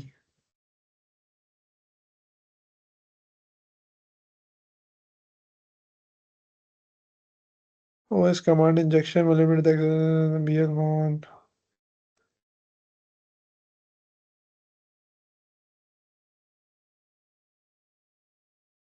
Description CVE improper OS command injection will exist that could cause the execution of any shell command when executing a netstat command using BLMon console in a SSH session. खैर ये थोड़ी सी technical details हैं, ये आप लोगों का भी इतनी ज़्यादा समझ में नहीं आएंगी, ये हम लोग पढ़ेंगे भी बाद में। तो ये सीवी एक्सप्लॉयटेशन जो होती है ना, ये किसी भी पोर्ट पर, उसके प्रोटोकॉल पर, ये उस वल्नरेबिलिटी को क्रिटिकल कर देती है। तो मुझे याद है मेरा जो सीपेंट का एग्ज़ाम था, उसके अंदर पोर्ट एसएसएच पर ये वल्नरेबिलिटी थी, जिससे हम लोग उस पर वो बना कर रहे थे, आई गेस बाइनरी एक्सप्लॉयटेशन कर रहे थे, नहीं बाइनरी नहीं, सॉरी बाइनरी नहीं, उसमें हम लोग कर रहे थे रिवर्स शेल बना रहे थे पेरेंट उसका आरसीई का। पेलोड मुझे याद नहीं आ रहा, पेलोड क्या था, मुझे रिपोर्ट देखनी होगी अपनी। अच्छा, सिमिलरली अगर आपका पोर्ट 53 ओपन हो डीएनएस वाला, तो मुबशर आपने शेयर किया, मैंने देखा है, मैं देखता हूँ इसको 1 मिनट, ये एंड में लास्ट 10-15 मिनट्स में ना, फिर क्वेश्चन आंसर में उस टाइम में चेक करता हूँ आपकी जो रिसोर्सेज आपने भेजी है ना। फिर वल्नरेबिलिटी असेसमेंट, जो ऑटोमेटेड स्कैनर्स होते हैं जो रन हो रहे होते हैं, और उनको किस तरीके से रन करना है, क्या करना है, कौन सी कमांड्स यूज़ कर सकते हो आप, कौन से टूल्स रन कर सकते हो। कर्ल कमांड का शायद आप लोगों को आइडिया हो। कर्ल से हम लोग, अगर आपको टर्मिनल पर सारी डिटेल्स निकालनी है सीएमडी पर, अगर वेब एप्लीकेशन को आपने ब्राउज़र के थ्रू खोलना नहीं है, तो आप फिर कर्ल से वो काम करते हो। सिमिलरली प्रॉक्सी टेस्टिंग के टूल जैसे वेब स्वीट, या पहली क्लास में मैंने आप लोगों से यूज़ करवाया था, और सो on and so fourth. Her port का इसने बकायदा स्कैन करने की डिटेल्स और उन पोर्ट्स की एक्सप्लोइटेशन इसने बताई हुई है। तो जो इम्पोर्टेंट पार्ट है ना, वो ये है कि ये जो सारी पोर्ट्स है ना, जैसे सबसे पहले SMB. SMB is a file sharing protocol, जो विंडोज़ पे नॉर्मली, और विंडोज़ पे नॉर्मली चल रहा होता है। तो एसएमबी प्रोटोकॉल की बड़ी लेवल की एक्सप्लोइटेशन होती है। आप लोग लैब करना तो आप लोगों को आइडिया होगा, कि इसकी थ्योरी वगैरह भी पढ़ना। तो इसकी जो एन्यूमरेशन होती है ना, इसके अंदर हम लोगों को बहुत कुछ मिल जाता है, क्योंकि इस जैसे फाइल शेयरिंग प्रोटोकॉल है ये, तो उस सर्वर पर जिस जिस यूज़र ने भी फाइल शेयर की हुई होगी, उसकी ऑथेंटिकेशन हो जाएगी, उसके आप डेटा चेक कर सकते हो, और इसके अंदर एक वल्नरेबिलिटी होती है एनोनिमस एक्सेस की। तो अगर आपने पासवर्ड नहीं लगाया हुआ, तो आपका यूज़र एक्सेसिबल हो जाता है इस प्रोटोकॉल के थ्रू। इतना क्रिटिकल प्रोटोकॉल है ये। इसके अंदर से आप सारा डेटा निकाल सकते हो। तकरीबन हर एग्ज़ाम में एसएमबी प्रोटोकॉल यूज़ हुआ होता है for initial foothold. Initial foothold हम लोग हर उस चीज़ को कहते हैं। अहमद, आपने हैंड रेज़ किया हुआ है। आपको वो कुछ आइडिया इनिशियल फुटहोल्ड किसको कहते हैं? सर वो बेसिक कदम जमाने के लिए, पहला स्टेप लेने के लिए, इस चीज को तो नहीं कह रहे? हाँ, मतलब कदम जमाना, वो तो चलो आप तो लिटरल मीनिंग बता रहे हो, बट इनिशियल फुटहोल्ड हम लोग हर उस सर चीज़ को कहते हैं, जिससे सर हम मैं लोग तो एप्लीकेशन के सर्वर का एक्सेस ले रहे होते हैं। हम्म। खैर, आप क्या मैं कह सर रहे थे आप? सवाल के हम्म, लिए, सवाल करने के लिए पूछा था कि ओपन एसएसएस के काफी ज्यादा वर्नेबिलिटीज आजकल आई हुई होती है, तो उसको हम्म, ओवरकम करने के लिए कोई तरीकेकार जरूर बताइएगा सर। ये आजकल बहुत अच्छा, ज्यादा फेस कर रहे हैं।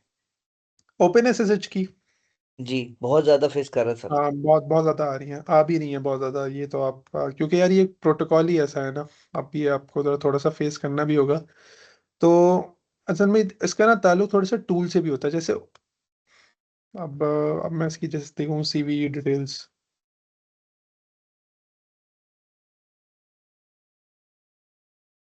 तो जो सबसे रिसेंट आई है 225.61985।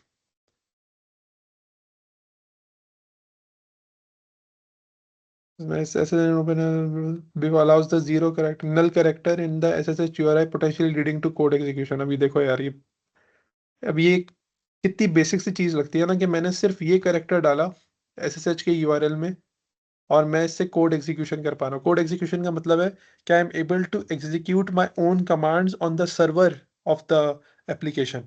मतलब इतनी क्रिटिकल लेवल की ये चीज़ हो जाती है, अगर ये सही से एक्सप्लॉइट हो रही हो। अच्छा, मगर इसने इसको लो दिया हुआ है, तो आई गेस कुछ ना कुछ कंडीशंस होंगी, तब ये लो दिया हुआ है। इसमें कोई ऑथराइजेशन रिक्वायरमेंट होगी या कुछ होगा, हर कोई नहीं कर पा रहा होगा। सीवी 2025।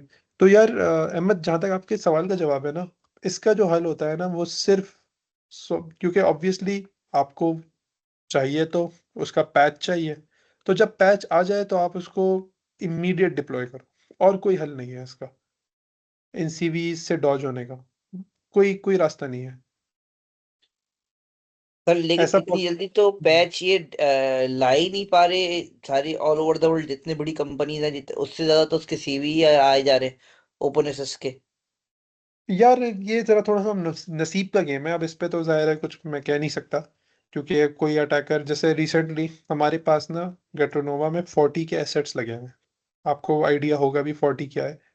यस तो सर, फॉर्टिनेट। रिसेंटली ना 40 के एसेट्स लगे हुए हैं। तो अभी रिसेंटली ना 40 पे बहुत सारी सीवीज निकली हैं। अगर जी। आप लोगों का इनका आइडिया है ना तो मैं आपको दिखाऊंगा, वॉच टावर लैब्स, हम्म। इन लोगों ने ना इतनी सीवीज निकाली है 40 पे, मैं लिटरली हर हफ्ते खोलता था ना तो कोई नई सीवी निकाली भी होती थी। वो तो फॉर फॉर गुड और for bad, they are white attackers. तो ये लोग रिपोर्ट कर देते हैं, उसको फिक्स करवा देते हैं 40 की वल्नरेबिलिटीज को। तो 40 फिर उनका वो कर देता है, इशू कर देता है पैच, फिर वो हम लोग डिप्लॉय कर लेते थे। लेकिन हम लोग भी इस मामले में बेबस है, अगर वो लोग पैच टाइम पर नहीं करेंगे प्रोड्यूस, और टाइम पर नहीं हमारे पास अवेलेबल करेंगे, तो we can't do anything, we are helpless. तो ये ज़रा थोड़ी सी ना ये यहाँ पर ये एक वो होती है, क्योंकि आप जब किसी थर्ड पार्टी सॉफ्टवेयर यूज़ कर रहे हो तो ऑब्वियसली यार third party software carries it own risk. ऐसा पॉसिबल नहीं है कि मैं वो यूज़ भी करूँ और मैं उसका रिस्क भी ना बर्दाश्त करूँ। तो कहीं ना कहीं there is a trade off, software use करना है तो उसका रिस्क भी बर्दाश्त करो, अगर रिस्क नहीं बर्दाश्त कर सकते तो सॉफ्टवेयर ना यूज़ करो। बट ये भी पॉसिबल नहीं है, ऑब्वियसली आपको बिजनेस तो चलाना है, बिजनेस थोड़ी रुकता है। तो यहाँ पर ना थोड़ी सी ज़रा हाथ बन जाते हैं, ये आप कुछ भी नहीं कर सकते। ये अगर मैं आपको penetration tester point of view से बताऊँ ना, अगर मैं भी कोई सीवी निकाल रहा हूँ इनके एप्लीकेशन पर, फोर्टिनेट पर अगर कोई सीवी निकाल रहा हूँ, मुझे तो बहुत मज़ा आ रहा है कि मैंने सीवी रिपोर्ट कर दी इनको। लेकिन बात ये है कि वो सीवी कितनों के लिए एक तंग होने का बाइस बन गई, वो तो फोर्टिनेट वालों को पता है ना, कि जब मैंने रिपोर्ट करी फिर उसके बाद अगर मैंने रिपोर्ट किया, अगर मैंने रिपोर्ट नहीं की तो वो तो अलग मसला है, कि एक्सप्लॉयटेशन हो गई, कुछ हो गया, डाटा लीक हो गया, फिर फोर्टिनेट जवाब देता फिरेगा। जैसे अभी रिसेंटली हुआ था ना, अमेजोन AWS जो डाउन हुआ था 24 घंटे के लिए, तो हम्म। अभी किसी को नहीं पता, किसी को रियल रीजन नहीं पता क्यों हुआ था। हो सकता है कोई सीवी एक्सप्लॉइट हुई हो, कोई वल्नरेबिलिटी एक्सप्लॉइट हुई हो जो रिपोर्टेड ना हो, लेकिन डाउन होना था, हो गया। अब अमेजोन कुछ भी नहीं कर सकता है, अमेजोन ने उसके जवाबदेही की कि भाई गलती हो गई, हम इस पर कुछ भी नहीं कर सकते, हम we are trying our best to reduce this down time और अप टाइम ले आए वापस। लेकिन एक जगह आता है आप भी बेबस हो जाते हैं, अमेजोन जब बेबस हो गया तो फिर आप और मेरी तो कोई हैसियत ही नहीं है ना। तो यहाँ पे जरा थोड़ा सा एक होता है ये जो रिस्क टॉलरेंस जिसको हम कहते हैं, तो ये ज़रा थोड़ी सी चीज़ मैनेज करनी होती है, और हो भी जाती है ऑनेस्टली स्पीकिंग। बस ये है कि वक़्ती इंसान बहुत तंग हो जाता है, ये बात आपकी सही है। अच्छा, तो आगे बढ़ते हैं। तो जैसे मैंने अभी आपको एसएमबी का बताया, इस तरह टेलनेट के प्रोटोकॉल, टेलनेट का ऑनेस्टली खैर मैंने इतना कोई एक्सप्लॉइट देखा नहीं है, एफटीपी का देखा है। एफटीपीएस फाइल ट्रांसफर प्रोटोकॉल, इस पे इसके एक्सप्लॉइट्स भी आते हैं, और क्योंकि ये प्रोटोकॉल जो है ये अब यूज़ नहीं होता है इतना, ये किसी भी आपको मेजर सर्वर पे नहीं चलता दिखेगा। मगर एफटीपी क्योंकि नॉनदलेस अगर किसी ने गलती से पोर्ट खुला छोड़ दिया तो it can be utilized by the attacker. तो अच्छा, इसने बकायदा एक्सप्लॉइट भी शेयर किया है एफटीपी का। हम्म, क्या एक्सप्लॉइट शेयर किया है? अच्छा, ये तो सिर्फ ब्रूट फोर्स शेयर किया है। Okay okay, this is brute force only. तो एफटीपी को यूज़ करके इसने, एफटीपी प्रोटोकॉल को यूज़ करके इसने ये हाइड्रा को यूज़ करके एफटीपी पर ब्रूट फोर्स किया है। ये देखो कमांड लिखी हुई है यहाँ पे। तो अच्छा, वैसे मैं एक चीज़ आपको बताऊँ, वैसे तो ब्रूट फोर्स कहना करना ये बहुत सिंपल है ना, नॉर्मली रेट लिमिट लगा होता है, वेब एप्लीकेशन पे आप ब्रूट फोर्स नहीं कर सकते। लेकिन इन प्रोटोकॉल्स पे अगर ब्रूट फोर्स हो रहा है ना, एफटीपी, एसएमबी, तो इसका नुकसान सबसे बड़ा पता है क्या है? यहाँ पर रेट लिमिट नहीं लगा होता। तो अगर ब्रूट फोर्स होगा ना, आपने हज़ारों वर्ड लिस्ट भी चला दी, सब चलेंगी सक्सेसफुली। और अल्टीमेटली पासवर्ड ब्रूट फोर्स हो जाता है। ये अगर पासवर्ड किसी ने कॉम्प्लिकेटेड नहीं रखा हुआ और आपने स्क्रिप्ट बना दी कि भाई हर यूज़र पर ब्रूट फोर्स करना है, तो ब्रूट फोर्स हो जाता है।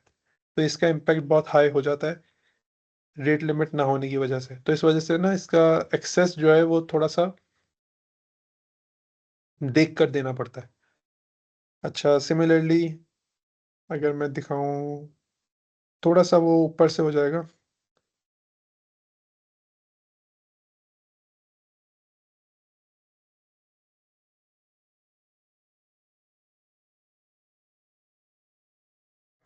Network services 2।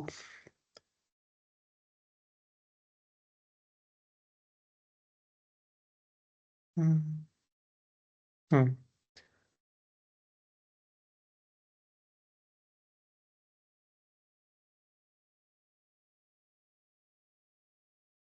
तो एनएफएस तो इतने काम का नहीं है, एसएमटीपी भी सिंपल मेल ट्रांसफर प्रोटोकॉल है। कोई इतना इसका काम में से इतना एक्सप्लॉइट मैंने कोई देखा नहीं है। इन्होंने भी सिर्फ़ ब्रूट फ़ोर्स वाला ही एक्सप्लॉइट दिखाया हुआ है। जो एक एक्सप्लॉइट है ना, वो मायएसक्यूएल का है। This is very common in market. अगर मायएसक्यूएल वाला पोर्ट खुला हुआ है, तो बहुत हाई चांस है कि उस पर एसक्यूएल डेटाबेस के क्रेडेंशियल्स लॉगिन हो सकते होंगे। और अगर वो क्रेडेंशियल्स वाला पेज खुल जाए ना, तो उसके बहुत सारे सीवीईज़ हैं जो मौजूद हैं मार्केट में, जो आप एक्सप्लॉइट कर सकते हो। मुझे नहीं पता इन्होंने अभी कौन सा एक्सप्लॉइट दिखाया हुआ है। MySQL schema, cryptography, MySQL hashes, हाँ, भी इन्होंने भी पूरा एक्सप्लॉइट करवाया है। तो मायएसक्यूएल की अगर मैं आपको सीवीईज़ दिखाऊँ ना, ये हम लोग करेंगे भी इंशाल्लाह, मोस्ट प्रोबेबली मैं आपको कल ही करवाऊँगा। मायएसक्यूएल सीवीईज़।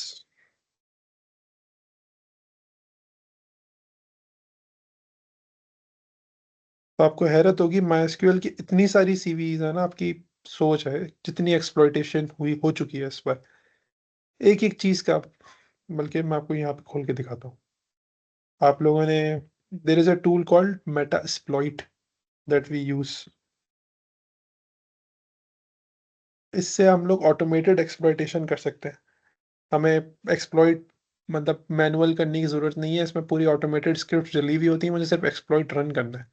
तो मैं आपको दिखाता हूँ इसमें मायएसक्यूएल के जो सीवी एक्सप्लॉइटेशन, ऑटोमेटेड एक्सप्लॉइटेशन जो ऑलरेडी मौजूद है, उससे आपको आइडिया होगा।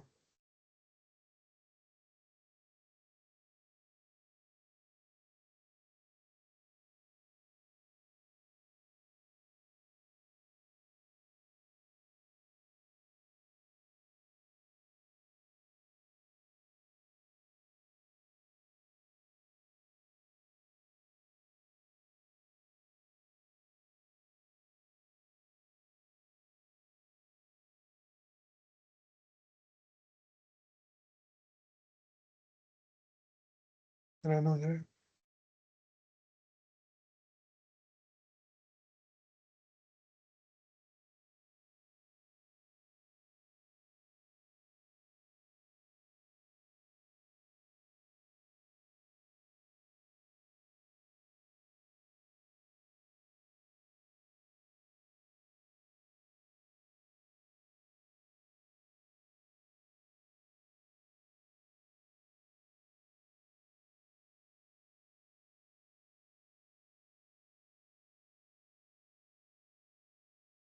ये देख रहे हो, 70 एक्सप्लॉइट्स मायएसक्यूएल के इस पे मौजूद हैं, जो आप यूज़ कर सकते हो।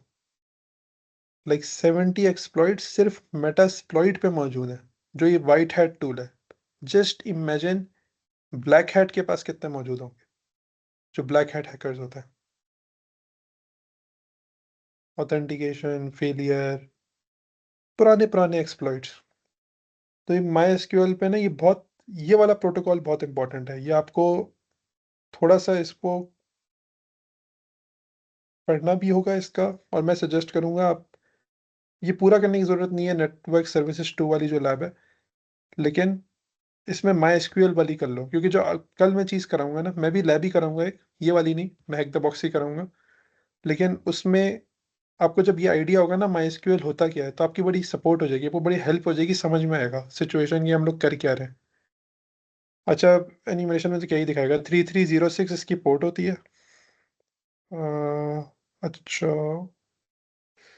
अंडरस्टैंडिंग में पर दिखाया होगा, पोर्ट नंबर नहीं लिखा हुआ। तो MySQL की जो पोर्ट होती है ना वो 3306 होती है, और उसमें हम लोग उसके थ्रू हम लोग MySQL से कनेक्ट कर सकते हैं। यहाँ पे देखो MySQL कनेक्शन की कमांड्स लिखी हुई हैं, इस तरीके से हम लोग कनेक्ट कर रहे होते हैं। और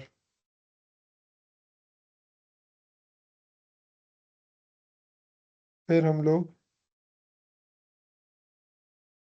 अगर हमें कोई CV ही मिल जाए तो उस पर हम लोग फिर एक्सप्लॉइटेशन करते हैं।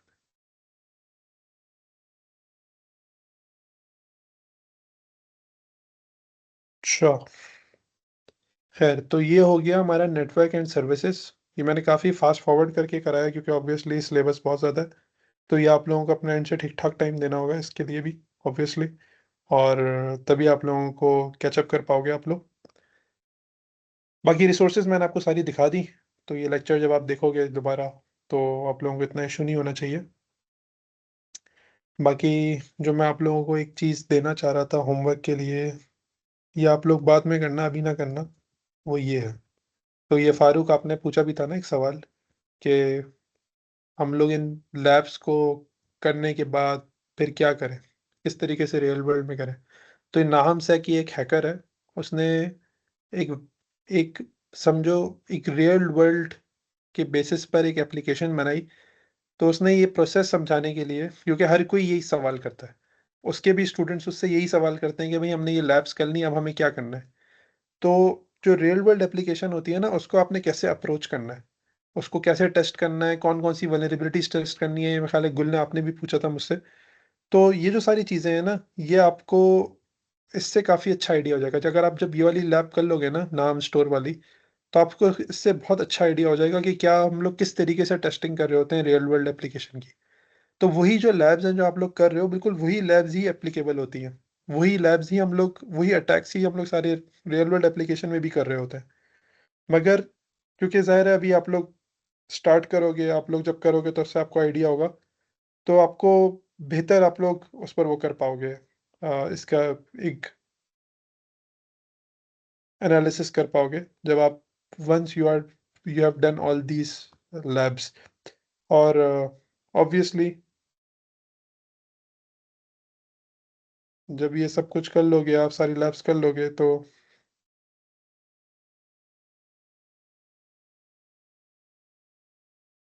आप लोगों को फिर, जैसे मैंने आप लोगों को वो ईऑन हेल्थ वाली वो दी थी, वेबसाइट दी थी, तो उससे आपको बेहतर, उस तरह मैं आपको वो यही समझाना चाह रहा था कि किस तरीके से हम लोग एक लाइव अटैक को अप्रोच करते हैं, एक लाइव वेबसाइट को अप्रोच करते हैं, और उस पर हम लोग अटैक करते हैं। तो खैर, यहाँ पर हम लोग नेटवर्क वाला जितना हमारा पार्ट था, बेसिक बेसिक मैंने सब कवर कराया। कल मैं आप लोगों को एक्सप्लॉइटेशन करवाऊँगा, सारी नहीं करवा सकता ऑब्वियसली, तो जितनी हमारी लैब के एनवायरनमेंट के हवाले से एप्लीकेबल होंगी सिर्फ उतनी ही कर सकते हैं।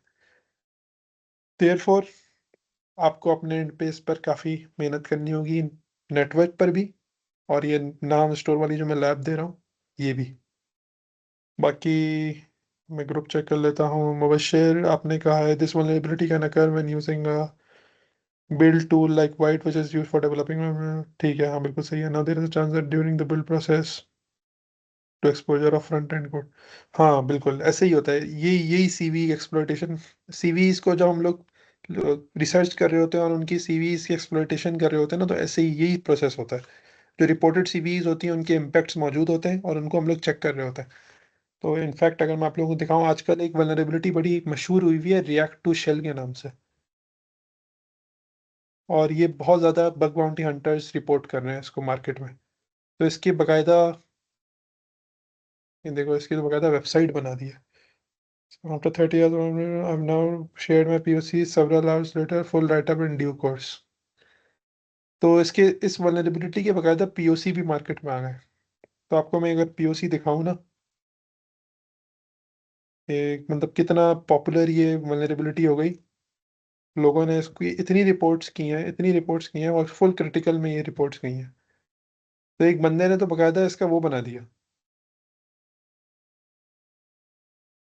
देख रहे हो, एक इसका इसने एक्सटेंशन ही बना दिया कि आप उस वेबसाइट पे जाओ, अगर ये वेबसाइट पे वो शो करेगा ना कि ये रिएक्ट टू शेल वल्नरेबल है, तो यहाँ यहीं पे दिखा देगा वो। आपको ज़्यादा कुछ करना ही नहीं है, आप बस यहाँ से देखो और रिपोर्ट कर दो। देखा आपने, इतने तेज ये चल रहे होते हैं सारे ये हैकर कम्युनिटी जो है ना। तो अगर मैं नेक्स्ट जेएस वाली वेबसाइट्स पे जाऊंगा और मैं सिर्फ जाके ये रिएक्ट टू शेल वाले ये रन करूंगा, तो मुझे इससे अंदाज़ा हो जाएगा कि हाँ ये वल्नरेबल है या नहीं है। तो खैर, तो आप लोग अब ज़रा थोड़ा सा, अगर किसी को कोई सवाल पूछना है तो ज़रूर अभी पूछो। और sir, the best way to save our application using least privilege, हाँ बिल्कुल, इसको हम लोग कहते हैं ज़ीरो ट्रस्ट।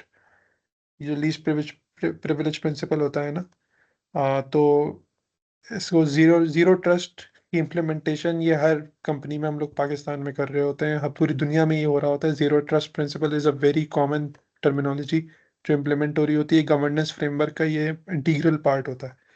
तो उसके अंदर हम लोग यही कह रहे होते हैं कि भाई सिर्फ मिनिमल पॉसिबल राइट्स दिए जाएं किसी भी यूज़र को। तो और किसी का कोई कमेंट, कोई सवाल, कोई चीज़ जो कोई कम ऐड ऑन करनी हो, या आपको लगता है कि सर ये अभी आप ये हैक और ट्राई हैक मी वाले पे जहाँ किस तरह कहाँ से गए थे सर बता देगा सर, कौन से ऑप्शन मैं से सारे यहाँ लिंक्स अभी पे? शेयर कर दूँ, मैं ओके सर, आपके ओ लिए उस पे ग्रुप पे शेयर कर दूँगा, वो इतने मसले की बात नहीं है। ठीक है, थैंक अच्छा, you sir. No issues. Odion, do you have any question? Did you understand anything, or your mic is disabled? Let me allow your mic. So, did you face any issue in the class today, or did you understand everything?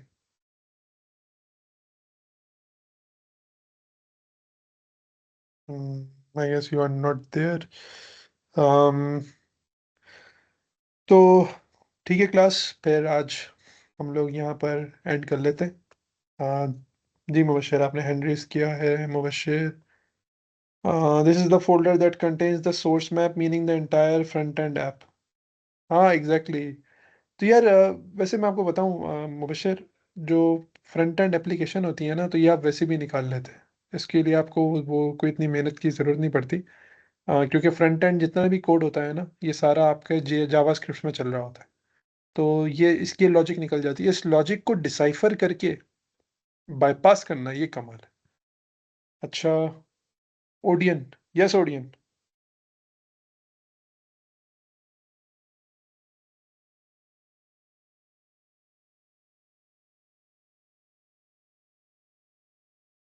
But it contain ticket number, oh अच्छा अच्छा अच्छा अच्छा।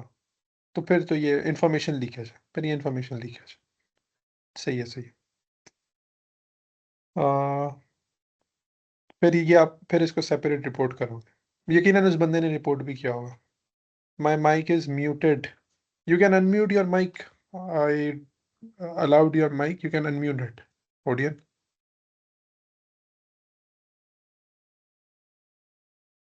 Can you hear me?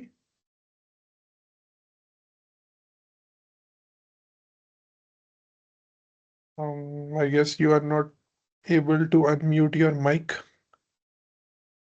Is that the issue?